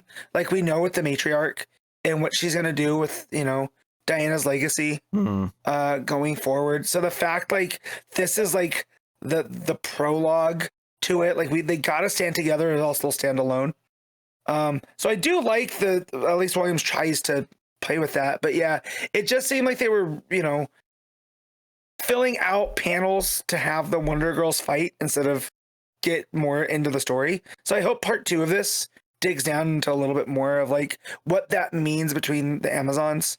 Like, what is Strife being able to, get into there just because of this baby, right? Mm-hmm. Like, that seemed to be that left the door open a little bit, right? That was a little bit of the wedge. Yeah, like, I do like that. Yeah, I don't want to be too negative, because I don't think it's like a completely separate, like, oh, this is just a fill-in story that sucks, because I don't think it is that. Mm-hmm. I think there's some thematic things here that make sense to me, and it's still developing the idea of Lizzie, if not in of herself, but more just so like the way the others around her are. Like, obviously we're doing tons with Diana looking after her, but seeing the Wonder Girls here, be involved with her, and like, so we are addressing kind of the status quo and what what the Amazons think of Lizzie, and that they're there for her. Like, it does feel like it fits into the run, because I don't want to say that it doesn't, because it absolutely does. Yeah, it's just that once the turn happens where they all start getting like into their tempers, and they all start fighting and saying mean things to each other and calling each other out for their weaknesses, it just kind of felt like, oh, we just jumped to this so suddenly, when the start of the issue almost made me kind of like, I don't know what I was expecting, but I almost expected like kind of a lighthearted, oh, it's going to be like 3 men and a baby, but 3 Wonder Girls and a baby. I was expecting a lighthearted, oh, the ants are looking after her kind of story. Yeah, like the idea that Cass is like, no, we got to go take her to do this. But Yara's like, no, babies don't like to do that. That's what I was expecting. With along of that banter that we've gotten with them. Yeah, all of their chemistry would be shining in that potential story. So when it took its turn, I went, oh, we're doing like a magic influence, and like there's a I was I know it's weird to say this, but I was disappointed there was some kind of villainous force. I was kind of thinking it was going to be more of a light-hearted little two-parter where it's just them looking after her for a weekend and all the hijinks to get into. Especially how dark it got with the Mouse Man stuff. I thought this would be an uptick from there. But I do like the idea of this baby causing discord amongst the Amazons, right? And how this would play out here. It just happens like there's an actual physical representation of strife, right? In the God realms here. But curious to see where it goes, especially with Diana trying to rest. Like, we know what type of person Diana is.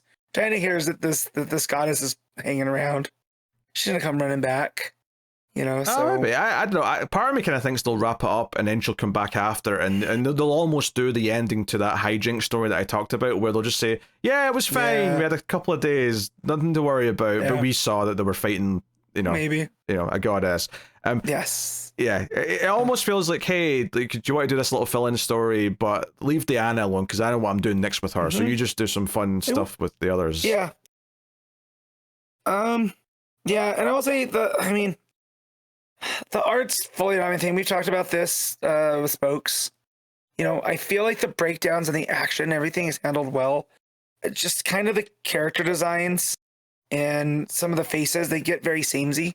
Yeah, I mean, like the expressions sometimes are blank. I mean, having said that, out of the books we've talked about, this is the best art we've had yet out of the books, which is a shame, because Spokes is I think solid enough for the most part, although I do agree that I think that the faces feel a little bit flat sometimes for me.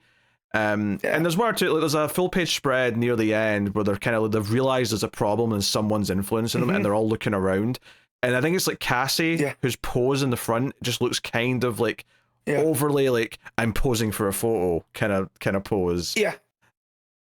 But she's, as the kids would say, she's aura farming.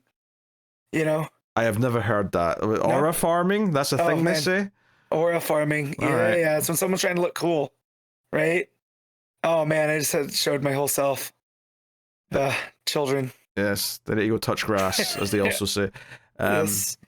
But I will say, like the next page, the last page, keeping Eris or Strife, whatever we're calling her, in the shadows, and the way that he just draws the smile on that last panel, right? It makes it very creepy, and like that's where I feel like Spoke's art is handled very well.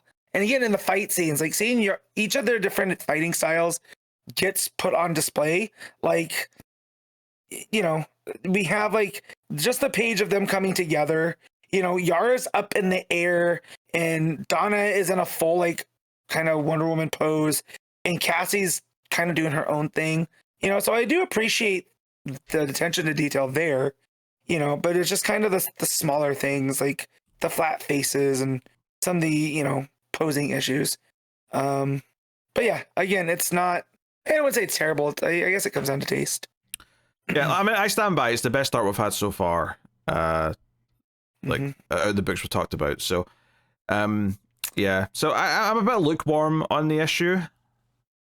I think I would say. I think it is. You know, I'm sure the people who've been hating Tom King's run probably think it's much better than what they've been getting. But you know, I'm the opposite, so I'm not as into this as much. Yeah, I've already seen a lot of that, and I was like, guys, it was one issue. Like, I get it. Like what you like, don't like what you don't like. But coming in and be like, oh my god, this blows it off the hinges, and I was like, y'all are just saying things on the internet. I don't know. You know? I'm looking forward to the next arc by King Simpier, but you know, and me both. Yeah, it's fine. I don't know. I'm glad it's only 2 issues. I think if this was going to be like a full arc, I'd probably be a little bit like, oh, really? We're going to have to wait 6 months, kind of thing. Yeah, Stephen Williams did do the Nubia book, right? Because I just tried to pull it up, and the Comic Geeks gets weird about. It gets weird. You know, I mean, that sounds plausible. I don't remember, to be honest. Yeah, but it sounds plausible enough. Because I gotta say, all the Amazonian stuff feels right. You know, like it feels like yeah. There's some familiarity. You know, so, but yeah, it's just another good Wonder Woman issue. You know, like we're kind of spoiled at this point. She did do Someone Nubia. else can come in and still pull it. Okay. Yeah, Nubia and the Amazons. That's what I thought. Which, wait, 18? How's it? Oh, it's because it's got collections and variants and stuff. I was like, there wasn't 18 issues of that, I'm sure, but yeah. She did that.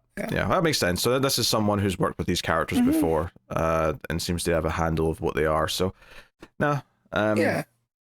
All right. I think just premise-wise, I was like, okay, this is what we're doing. I guess I'm just not that excited about this, but that's okay. Yeah. What are you giving Wonder Woman 29, Matt? I'm gonna go with a straight 8. Really, that's a bit higher than I was expecting. I think I'm going with like I'll say 6.5. I think it's decent, but not quite hitting good. So I'll put it right in between those 2 scores for me. But I can't say I'm that enthusiastic about it. So I'm kind of just like, we'll get to the next one and we'll get back to the regular run. So that's cool. All right, Nightwing 134, Legacy number 321. Dan Waters writing with the V. Kenneth Marion on the art again. And no disrespect to Marion, I was kind of hoping he was only doing the 1 issue and we'd be back to Soy, but oh well. Here we are. Yeah. However, there's much to like in here story wise.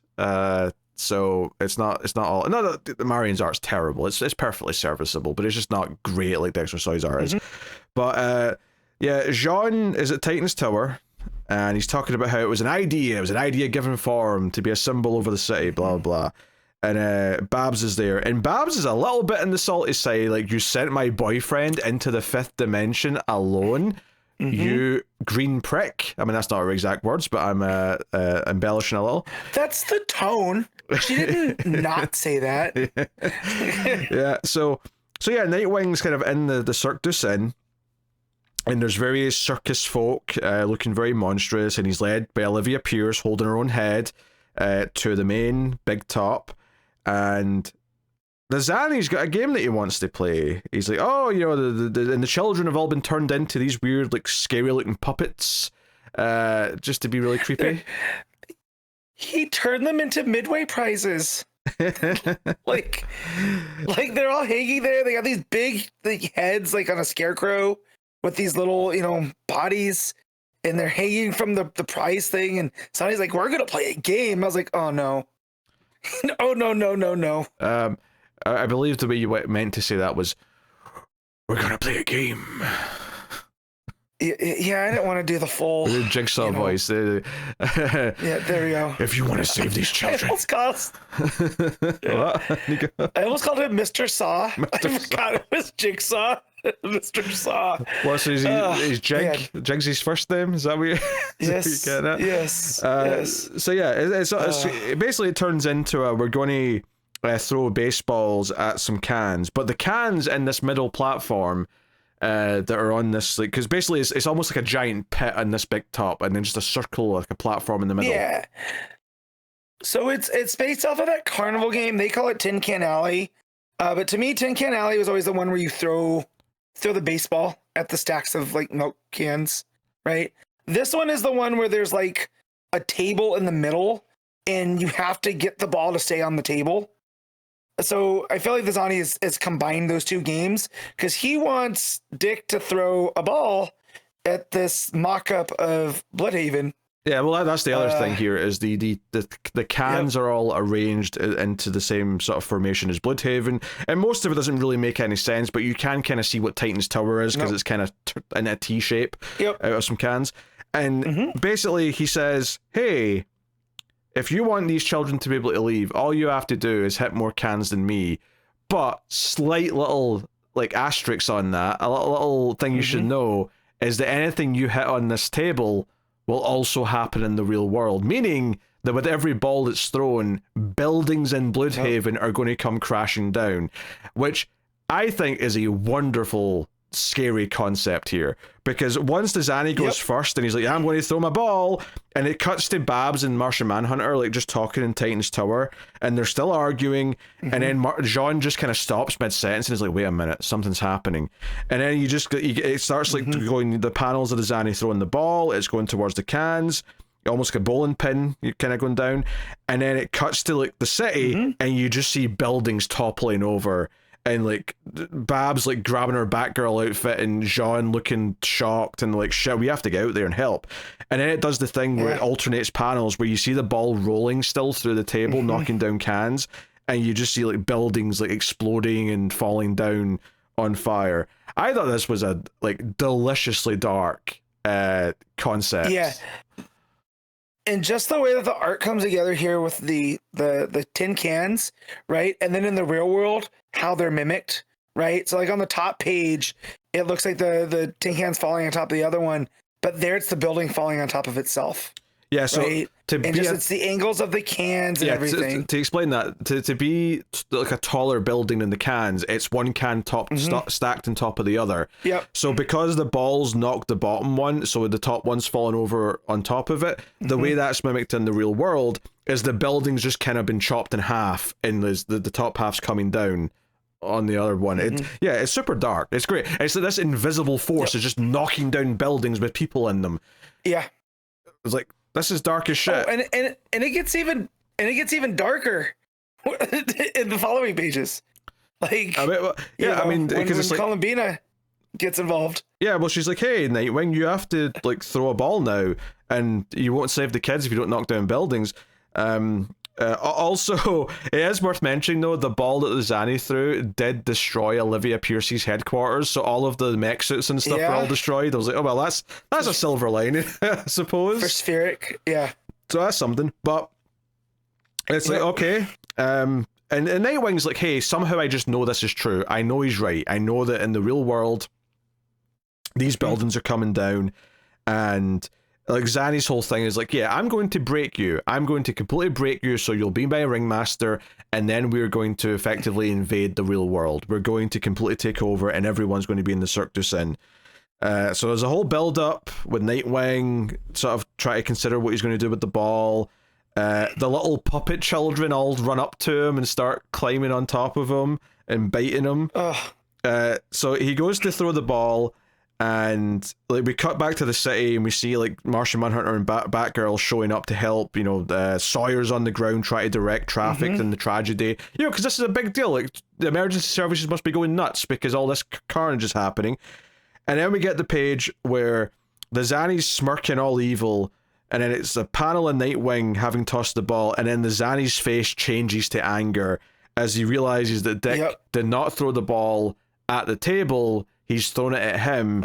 And then we see the other reveal is that the ball that he threw was actually some of Nightmite soup that he brought with him, the fifth dimensional soup. And it goes straight through the Zani because, as he explains it, the only thing that can destroy an idea is another idea. So because Night makes an idea, it just makes this big hole in the Zanny, and he goes down, and then Nightwing comes over to beat the shit out of him. So it's like, okay, that's like super fun, and like feels like a big moment, you know.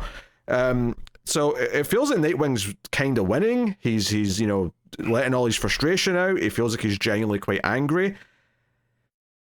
But then Pierce, right, says, hey, we are gods here. The Zanny is a god. He helped me. He reached out to me. You're saying he's not a god. I'm saying he is. And I'm going to show you, like, you know, that we can take everything from you. And she throws her own head at the table right at Titan's Tower. Next page, Titan's Tower just demolishing. So Titan's Tower in Bloodhaven is no more. Now, obviously we know that Babs and Jean aren't even in there, right? Like, they got out, but there's one person in there. The kid, right? Nightwing Prime. He is in there in a coma. So the final panel is like him like under rubble looking very, very perilous. You know what? Yeah, obviously I would have loved Dexter Soy here for the art. The art's not bad though. But it's... The story though is excellent. Top notch. Yeah, it's firing on all cylinders. Like, it's like, okay, because I think part of the worry is when you're building up this like mystical enemy, it's like, oh, we're going to his dimension. Like, what's that actually going to be when we get there? Is it going to be like a weird dream sequence? Is it going to be this or that? Right. Framing it around this idea of him making him play this game that actually affects the real Bloodhaven, perfect. Because there's stakes. You see how horrific it is, how scary the villain is for being able to have this power, and then. You know, so there's some nice structure to it, and then you get to see the reaction to all this in the real world as like Babs and the others are trying to just save people, and like they're seeing the shock of like just how do you defend against this? Like just you know, an invisible force just destroying buildings. Right. So yeah, great. Well, and the thing that got me is how it's the whole idea of an idea, an imagination, right? Like they're in a form of the fifth dimension, right, with the Zani and whatnot. And it's when Olivia Pierce says, no, he is a god. He inspired me. He pulled me into this. And it's just the idea of the Zani is not something that's just going to go away, right? Like Dick took him off the board by hitting him with that Nightmite soup, but Olivia is still there. And Olivia does the most damage here at the end, right? By throwing her whole head. It's making me think it's a little Freddy Krueger, the idea that if people still remember him, he still has power. So they have to kind of make sure no one remembers him for you. So yeah. That's what I was gonna say. Even when she throws her head, it's very Nightmare on Elm Street, right? Like I was getting those kind of vibes. Yeah, I mean, you could talk because assuming he's going to save all the kids, because it would be really dark if he didn't. Yeah. You could totally do like a sequel to this in like 10 years time where these kids are all teenagers and they're all starting to have nightmares of the Zani. You could just straight up do Nightmare in Bloodhaven with these kids. Right. For sure. Yeah. And that's the part that really drove home for me, where it's like, yeah, all the dark fifth dimension stuff with the circus and the Zani, that's all really good. But it's when Olivia Pierce goes like, no, he inspired me. He made me something bigger. And it's the idea, like, it's really hard to kill an idea. You know, and that's what makes it even scarier, is like, as long as someone believes in the Zani, he's never truly gone, you know? So, yeah. And then all the stuff that happens on the outside, and we get Babs in the Batgirl costume for the first time in a while, right? You know, going around with Martian Manhunter, and all that. So, yeah, no, it's Dan Waters firing on all cylinders. And I really think that Marion really raised the level here. Too, with the art, while it can be a little bit cartoony, I think it really hits the moments that it needs to. I think that's the thing for me that I think I would wish it was Soy again, is that I do think the cartooniness of the faces doesn't quite fit the tone of what the story is. I do think he does a great job with all the stuff with the table mimicking the city and like going between the two. Like that stuff looks great in terms of like telling the story. It's functioning very well. I just like I wish it looked a little bit more serious, I guess. But you know, hey. I still loved reading it. It was still a great, like I'm loving what they're doing with this arc. Yeah. That page too of the Zani's face, you know, where Nightwing's like, yeah, look at this smile. His joy at having forced my hand. And then like the actual baseball pose, it looks like Marion took a still from a baseball game of the pitcher with Nightwing, and then just the face of the holy shit moment from Zani. Like, oh no, what did he do? It just all over those three panels. It's top notch here. And also the idea of Nightmate. I do appreciate that. The idea of Nightmate being the idea that hurts the Zani is very interesting, because Nightmate effectively is just the idea of Nightwing. So the idea that he's fighting the idea of the Zani with the idea of Nightwing is very kind of thematically powerful. So yeah, a lot of good stuff going on here. What are you giving Nightwing 29? Or sorry, 134. That was a good little number. I'm giving this an 8.5. I'm also giving it an 8.5. It would be higher with art, being even better. But my slight misgivings with the style of Marion being a little bit house style brings it down to the 8.5. Otherwise, it would be a bit higher, I think. But cool, that's Nightwing. All right, well, for Patreon, you can make me read a book every month at one of the higher tiers, but in this case, someone's making both me and Matt read a book, and that is Green Arrow 23. We've been working through the early parts of the current Green Arrow run, and this one, the last one, I should say, ended on a cliffhanger of Oliver in the Clearwater town, or the Freshwater town. Is it Freshwater or Clearwater? It's Freshwater. Clearwater is an actual city in Florida. Yeah. Outside of Tampa. I mean, they mean the exact same thing, so it's yes. Why I'm mixing them up. But he saw the school building was the one building with lights on, and we also obviously knew that the detective lady had been kidnapped by the gang, the killers. So this issue is a lot more straightforward and action-packed. There's a little flashback at the start, like every issue's had, and it's the next part of like them forming this, with the leader, that one guy who's handing out the masks and saying, "Hey, we're going to like give them the water that poison does. We're going to give this to them, and it won't be quick." Although I feel like some of them have ended up stabbing some of the victims, so I feel like not all of what he said here has actually been held true for everyone. But like, no, but it's the idea that they were slighted and they're looking for vengeance, right? In any way, and originally he was like, "Oh yeah, well we'll use the pipes that they poisoned us with, but they're there to make a message." But I do definitely feel like once they get blinded by that vengeance, that's what people have gotten stabbed. Yeah, they lost the script. It doesn't feel which I like... do like. It gives a sense of desperation. It doesn't feel like they have adhered to everything he said here at all, because none of this even sounded that familiar to me when he started saying, "Hey, this is how we're going to do things."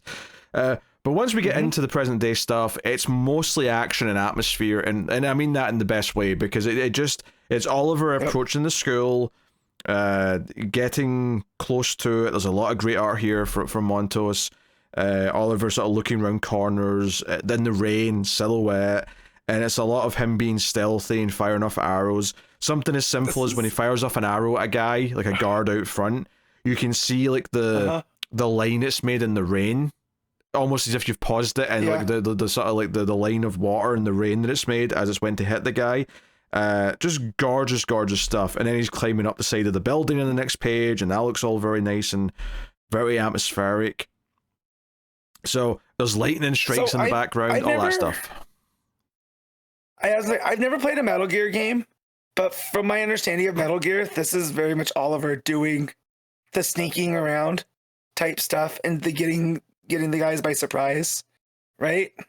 Kind of. I mean, am I close? I'm not a big Metal Gear guy, really, but I've seen enough of it played to.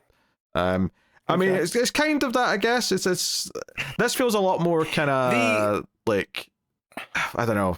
Like, I don't think Metal Gear Solid has quite the same kind of spooky atmosphere that I guess this kind of has. But... Okay. Yeah. The atmosphere is like, but like, it's just he fires the arrow at the dude's feet and he looks down to pick it up and like, and then he hits him with the other arrow, right? I was getting like, from what I understand again of Metal Gear, that kind of stuff. I mean, I think that's any stealth game, really, to be honest. Yeah. Maybe Metal Gear's kind of the grandfather of that because it's kind of the big first successful one, but. Yeah, so they've got the detective hanging upside down and like, "Hey, you had to come here, so you have to be killed too." So Green Arrow jumps in, smoke bomb.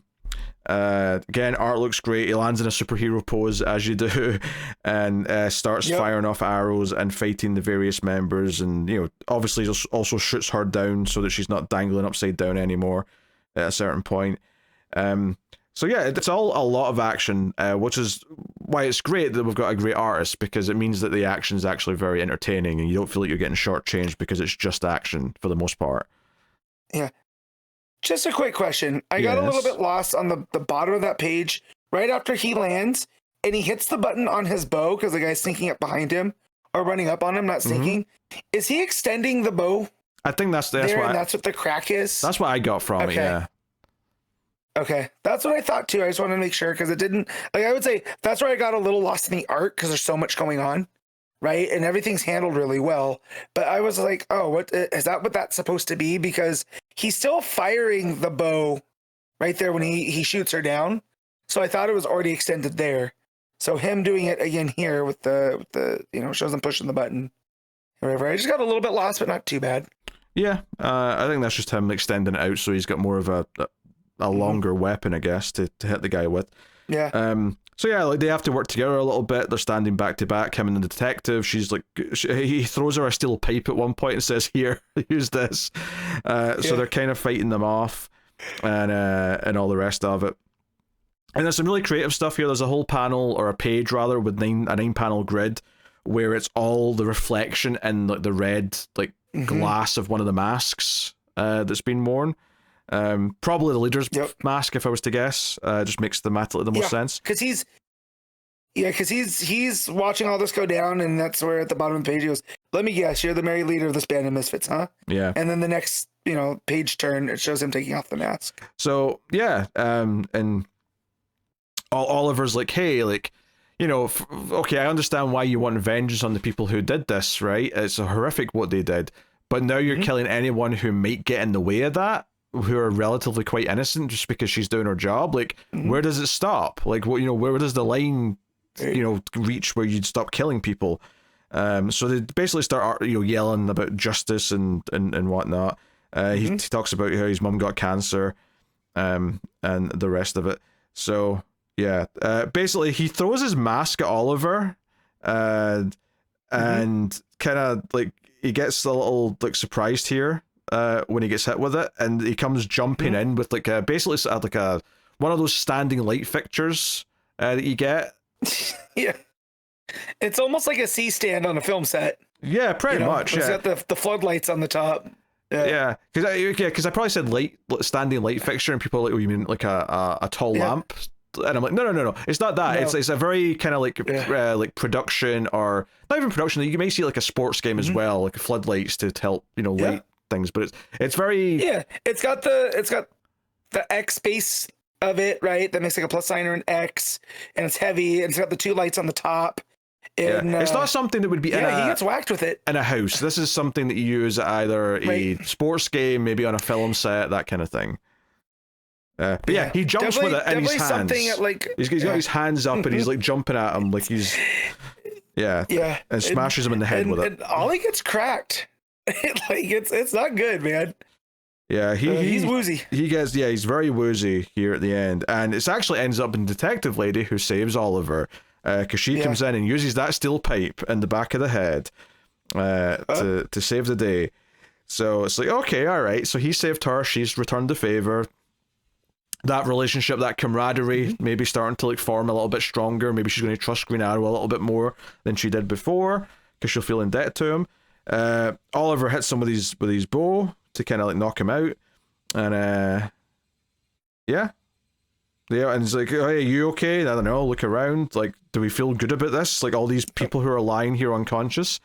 So yeah, it basically gets to this whole thing where it's like, yeah, okay, like, I came and saved you because obviously you don't deserve to die, but nothing's good about this. I don't feel good about what these people went through and how they became kind of extremists because all they had left. I mean, I think that the final point he really makes here is that they were consumed so much by this one thing that happened to them, this horrific thing that was done to them in this town, by being poisoned by this company, that literally all they are now is that. Like, that's all their life revolves around now, is trying to find some kind of justice or vengeance for that thing. Like, every other part of their life gets stripped away, and they're literally dressing up to represent that they're the people this happened to.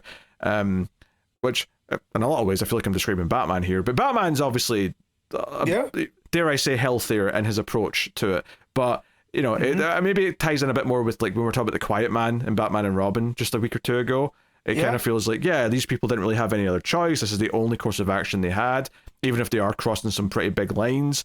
Like, there's a sense of sympathy because it's like, okay, they're not just evil monsters. There's something to this. So it's all like the world sucks and it ends in this kind of little downer note. You know, no one feels that they've won here, even though they won the fight. No, because even all he says his last sentence is, I can't imagine anything more rotten in the world that lets this happen. He's kind of like, we're all kind of at fault for this, right? Like they had noble intentions, and it rotted them, right? It was like a disease, you know. And he's like, they did this to them, and look what we've done to them now, right? So yeah, I definitely think like this type of story really works with who Oliver Queen is, right? Is that outspoken, the hard traveling heroes version of him, because he can look with that sympathy, and it's something that can motivate him, to change it. I'm curious to see where this goes now, like, because it would seem in a traditional superhero comic, like, okay, well, you've got the killer, you got the leader, like, where does this go now? Does Ollie go after the people that turn them into this, kind of? It says to be concluded, so there's one more issue of this arc, so there's more to do here, which makes some sense, I think. Obviously, the art is absolutely gorgeous. I mean, I think the first half I like a bit more than the second half, just purely because I don't think the fighting everyone, like in the smoke bomb, is as engaging as all of the really moody sneaking into the building and taking out the guards. Like, all of that stuff is like perfect art. It's just perfect. Once we get into the back half, it's very, very good, but it's ultimately just is less interesting of a situation from a combat perspective. I really love when Oliver gets in there, he starts mixing it up with them, and there's that page where it's a bunch of the panels, but second to last panel is just the red eyes, and then in the foreground it's the leader, and he says, there he is, Green Arrow, get him. Just the way that panel is composed, with the red eyes in the background, and then them on the bottom of the panel, and the guy in the foreground, it goes up, and they have the smoke kind of hanging around them. Like, it just has like this texture to it that really I thought was kind of why Montos works so well, right? Playing with the depth of field and all this type of stuff. Montos is a very cinematic artist. Yeah, for sure. The pacing is very good whenever he's doing kind of just silent stuff for the most part. Yeah, the guards might say something here or there, but for the most part, that first half is silent as Oliver's sneaking into this place, and it's just gorgeous. So yeah, really, really hard to fault on that front. So a very straightforward issue, but not in a bad way. Like this felt nice to be so straightforward after we've been setting a lot of the table the last couple of issues. So yeah, Green Arrow 23, still great, enjoying the run a lot. What are you giving this issue, Matt? I'm giving this 8.5. I think I agree with that. Yeah, 8.5. And then my solo Patreon book for the week is Batman and the Outsiders issue 31, which I think is the second last issue of the series, because I think 32 says it's the last one. This is the end of this arc, though. Truth About Looker Part 4. And, we're doing the underground stuff, the brother or sister who are fighting for dominance, and Haley's Comet's passing by, so they're enacting their big plan, which turns out to be to bring Haley's Comet down and destroy everything on the surface, and then they'll all live long enough to just come up after, like, everything's calmed and settled, kind of thing. So that's the plan. Although there's some twists and turns King here. Of the Wasteland. Because to start with, like, they've got like Mrs. Briggs in the bubble that's turning her into a thing, and it's the sister who's doing this, right? The sister's the one that was in charge and had like the brother tied up at the end of the last issue. And Emily comes out of the bubble with this, long flowing red hair. She's got a big blue eyeshadow. She's got an outfit which is like missing one leg. It's got that kind of, kind of swimsuity kind of look to it.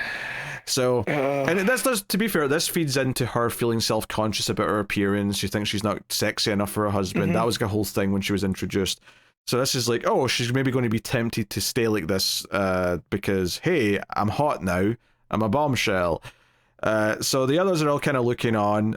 Funnily enough, like, Katana's like, spirits of my blade. And then Black Lightning's looking, going, woo, as if he's impressed, and then there's just a single panel of Batman with no like speech bubble. He's just staring, he's just grimacing, like, oh, what's going on here?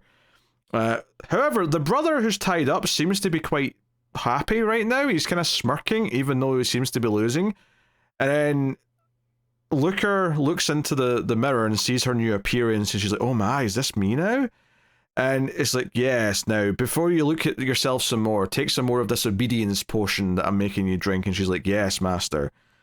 But then the big reveal is that she turns on her, she blasts her with her new powers, and it turns out that the obedience potion is not enough compared to what the brother did. And he just very quickly explains that he had his people put an obedience spell or something, I don't know, something. It was basically on the platform where the bubble was that to give her powers. Like, they all like zapped it with something, and she's even more obedient to him than she is to the sister. So they tie up the sister. She's now in control. They've also taken control of the three outsiders that were under the main control with the little bubble things. That being Halo, Geoforce, and Metamorpho. And it's the brother who's like, yeah, we're going to bring down Halley's Comet. Use your powers, Looker. And sure enough, Halley's Comet changes course. Everyone on Earth, we get a couple of panels of like astronomers and stuff being like, oh shit, we've got like 5 hours before we're all dead. Everyone, like, say goodbye to your families. So things are getting pretty dark here. And he's like, yeah, like, it'll kill everything on the surface, but there'll be no radiation because it's not nuclear bombs. So we just have to wait for the weather to like stabilize. And because we all live a long time, we'll just come out and rule the world once all you stupid surface people are dead. And that's his big plan. That's his big... It's, to be fair, it's maybe the most devious, big, apocalyptic plan any villains have had in this book up until this point. I do love how just 80s it is. Like, we're going to crash a comet into the Earth, and then we'll become king of what's left. It's just like, it's like almost mustache twirling villain. Yeah, I was going to maybe say, like, why aren't they doing like an Armageddon Deep Impact style, send out like a ship with some nukes to try and stop it? But to be fair, then they said it's only going to be like 5 hours. I'm like, oh, that's not enough time. Fair enough. Yeah, no, that's too quick. So yeah, so that's the whole big thing here. And we see, like, you know, the heroes are like, oh, what are we going to do? And hell, Batman, like, some of the people who were trying to overthrow the brother and sister try and help Batman and Katana and Black Lightning to get out, but immediately, like, Looker like senses they're up to something, and they immediately just stop them. Like, the main controlled outsiders like grab them and say, no, you're not doing anything. And the whole thing is like just moot. Like, oh, there's no chance. However, the thing that turns the tide, right? Katana's yelling at her, remember your husband, remember him, you love your husband. What's his name? Greg, you love Greg. And she's like, I do not remember who that is. But then there's a moment where she's still wearing her wedding ring, despite everything. And the evil brother takes off the wedding ring and crunches it in his hand, right? So it snaps. And that moment just like snaps her out of it. She like just is triggered immediately, and she zaps the evil brother, and she's like, I know who I am. I've been kidnapped. I have been a pawn to these people, but no longer. And immediately, like, you know, she starts zapping people. She zaps the little balls that are main controlling the outsiders, so they're all back pretty quickly. And, you know, there's a quick couple of panels and pages of like the outsiders like using their powers on the various henchmen of these brother and sister rulers. And then the big moment is that Looker turns around and says, I need to stop Halley's Comet. So she turns around, like, has the blue kind of glows coming from her eyes. She's looking up, and the evil brother is like sneaking up behind her with a dagger. He's going to stab her in the back. And you just sort of get a sound effect, you know, the shikt, right? And you see him looking in pain, and then the next page you turn over, and Katana's just wiping her blade. Katana, Soul Taker gets another one. Yeah, she stabbed that son of a bit, and she's like, I needed that, and she's got a smirk in her face. Which, by the way, I do want to point out, before all this, there was a little moment where Black Lightning and Katana were talking to Batman. It's like, what do we do if we have to fight the other outsiders again? And he's like, look, the situation's dire. They're literally going to cause the apocalypse. If we fight again, we have to fight to the death. And I'm like, look, this is before we really sort of ironclad did the whole Batman doesn't kill thing. So he would never say that now, but I was like, oh, that's just weird to hear him say, we'll fight to the death, because he would never, ever say that now. Ever. 80s Batman was about it. He's like, if we gotta drown you in mud, we're drowning you in mud. So yeah, the comet pulls a U-turn, and I mean that literally. There's a panel where the comet's literally just going zip, zip, zip back the way. Skirt. Dear. So the crowd all start chatting for Emily and saying, hey, look, are you going to be our new ruler? And she's like, nah, I think people from here should be. So the two people who were trying to overthrow them, they can be in charge now. And they say, hey, we're never going to go to the surface world again. We're all going to stay underground. And Emily's like, hey, am I going to be changed back to what I was now? And they say, well, we probably would want to, because you've got powers and you could maybe come back down here and cause problems in the future if you decide to. But honestly, we can't. You're going to be like this now forever. So it's like, oh, you get to be sexy in a bombshell and maybe have some powers if you care about those. So yeah, we get Metamorph will be reunited with Sapphire, which they reminded us at the start of the issue that was a thing. Emily, they were supposed to get married, right? Oh, they got married. They were on their honeymoon when he got kidnapped. That's right. So yeah, so gotcha. She's Mrs. Stag Mason now, I think what they were going with. Yeah. Emily calls her husband and says, hey, I'm okay, I'll meet you at this hotel or whatever. There's a little panel here actually that I really liked where Batman's flying the jet and he says, it was the conflicting obedience orders that freed her. So he's saying that because both brother and sister were doing different, like, mind control, kind of like you will obey me powers, they cancelled each other out and she was freed from it. And then Katana's like, nonsense, it was love. So Katana's like, no, it was love that broke her free. She remembered her husband and it was the snapping of the wedding ring that broke her from it, which technically is what it looked like to me in the moment. But Batman being Batman, he's like, no. There's a scientific explanation. It was the conflicting obedient potions that were doing the trick. I do love that the woman who swears her husband's soul is in her sword is like, nah, it was love. Yeah. You know? Yeah, and then Halo's just like, oh boy, you two. Like, she's just sick of their arguing. Yeah. So yeah, the whole big thing at the end is that the husband, Greg, goes to the hotel. He's got a flower, a bouquet of flowers in his hand. And he goes into the door and he says, oh, sorry, dear. Sorry, miss. And then she calls him in again. And he's like, wait, what? And he's like, Emily? Like, he didn't recognize her at first. He's like, how? He's like, I'll tell you later. But for now, this is your Christmas present, and kisses him. And, and then, honey, I got a makeover. The final panel, this is the last page, they're kissing, and they put a do not disturb sign on the door, and the final panel's a maid walking past the door, just going, oh, that's nice. As if like, oh, a happy couple are banging like rabbits behind the door, like dirty perverts. Oh, that's lovely. That's so... I love a horny young couple and love funny. Me. Yep. How much now, having not seen what Looker looked like before, how much different is the art? So how much of the transformation that happened? It's very, very 80s, right? Because the way she was portrayed before at work and at home, she always wore glasses, her hair was always tied up like a librarian, and she always dressed very conservatively. And then, of course, you get the transformation, and the hair's like full volume, it's all out and down. She's got like the swimsuit looking thing on with one leg exposed. It's the sort of thing where like this did not need a supernatural component to turn her into the Babe. Right. All she needed to do was let her hair down and like dress herself up a little bit, and voila, it's still the same woman. So she's all that, right? They took off her glasses, let her hair down. It was like, oh man. Pretty much. Yeah. Pretty much. So funny. Yeah. Obviously it's a comic, so I never had this thought. But obviously when this is like a movie and they do this and they're saying, here's this girl and she's so ugly, and I'm like, she's clearly not an ugly woman. What are you talking about? This is clearly a perfectly attractive actress that you've cast in this role, playing an ugly character. And that's even when it's not a plot about how they're going to get hot later because they have a makeover. Sometimes they just cast someone hot as the nerdy ugly person. You're like, okay, sure, whatever. Like, Haley Steinfeld did that a lot. And just look at Haley Steinfeld. All right, Like, was she playing ugly characters and things?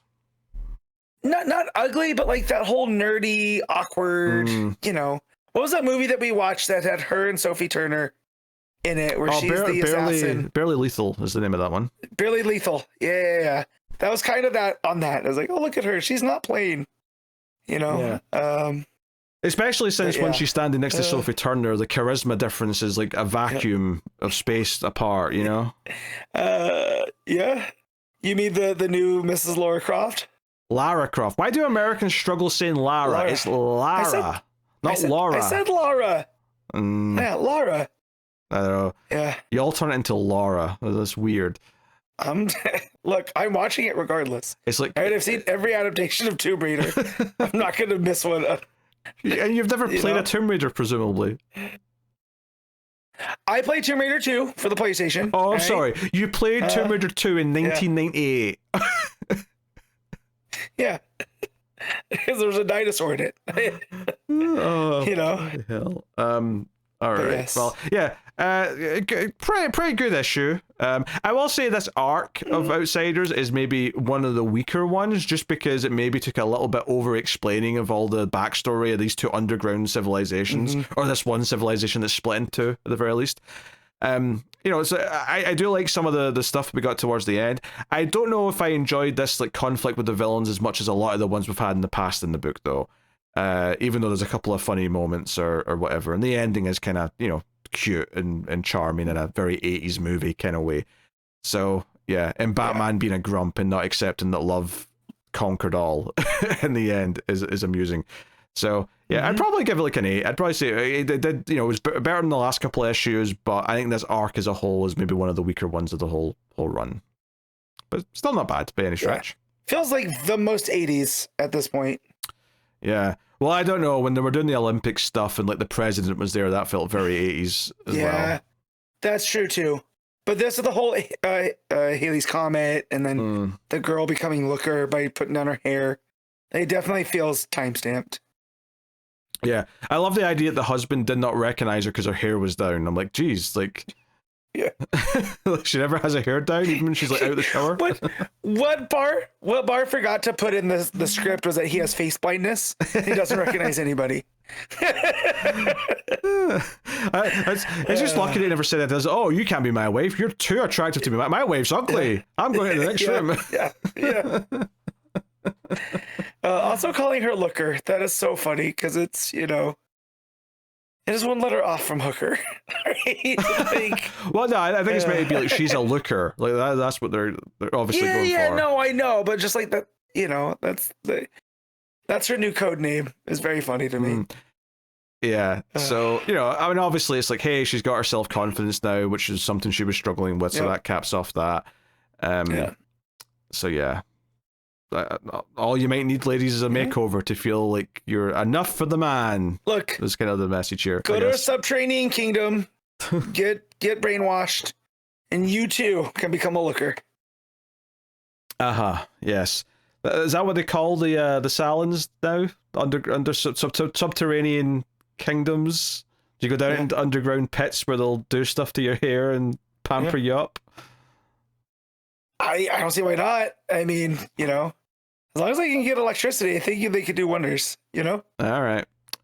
Anyway, yeah, 8 out of 10 for Outsiders, 31 for me.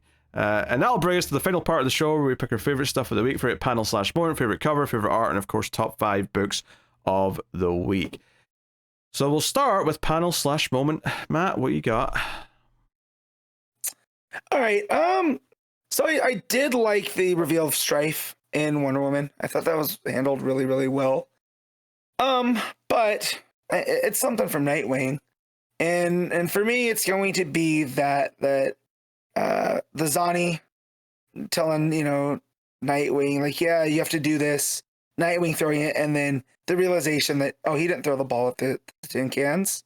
That's Bloodhaven. That entire 3-panel sequence I thought was super strong. So that's going to be mine. Yeah, I think for me, yeah, I mean, it has to be Nightwing. I don't think anything else is going to work for me. I think it probably has to be when the Zani throws the ball and like we see the effect of it happening in the city. I think that moment just feels so big and dark and epic all at the same time that it was a rush of excitement and tension. So yeah, that's my pick. Cover of the week. There's a nice Superman Unlimited variant by Chris Anka, which looks really nice, with like Superman flying upside down. Yeah, that's good. I would, the main Nightwing covers are solid. I know Matt's going to love the Travis Moore sweater weather variant where the beefcake's on show, but I think for me it's probably going to be the Aja variant for Wonder Woman. It's very simple, but I think the simplicity is sticking out to me here more than anything else. So, what about you, Matt? Yep. I mean that was along my lines too. I do like the main Nightwing cover, just with him standing on that pedestal as the Children of the Circus, right, and the way that he's lit up in the light. But yeah, it's really hard to argue with the Aja variant for Wonder Woman, so that's my pick too. Cool. All right, and then art of the week. What you got? Yeah. And you can't pick Green Arrow. I mean, it really comes down to right. It comes down to Nightwing and Wonder Woman, and I think I had less issues with Nightwing. So yeah, I'm gonna give it to Marion for Nightwing. I think I'm just going to slightly flip that. I'm going to say Wonder Woman because I think I like that a little bit more than Nightwing's art. But they're very close, and honestly, it's not a great week for art, right? There was no standouts for me out of the new books that we read. So I think out of the books we read, I was not like super hyped on the art this week, which is a shame. But it just sometimes that's the way the cards lie. So all right, Matt. Top 4 books of the week because we only had 4 new books. So hit me with it. All right. So in the top spot we got Nightwing, and then Wonder Woman, then Superman Unlimited, and then the Green Lantern Galactic Slam. Yeah, just one little swap for me, I think. So my number 1 is Nightwing, number 2 is Superman Unlimited, 3 is Wonder Woman, and 4 is Galactic Slam. So there you go. Really straightforward. Let's see what's coming next week from DC Comics, and it is a busier week, I will say. We have Absolute Batman issue 16, Absolute Wonder Woman 16, Absolute Martian Manhunter issue 8, Absolute Flash issue 11. A lot of absolutes next week, I know. 4? Yeah. Detective Comics 1105, Superman 34. I can skip that one though because I'm not doing the DCKO tie-in issues of that. Justice League Unlimited issue 15, The Flash issue 29, Green Lantern 31, DCKO The Kids Are All Fight Special issue 1. We have Harley Quinn 58, Justice League Red 6, Harley and Ivy Life and Crimes issue 3. There's the $10 anthology Supergirl Next Door special, which is your Valentine's Day anthology book. And then there's some facsimile editions and so on, reprints and whatnot.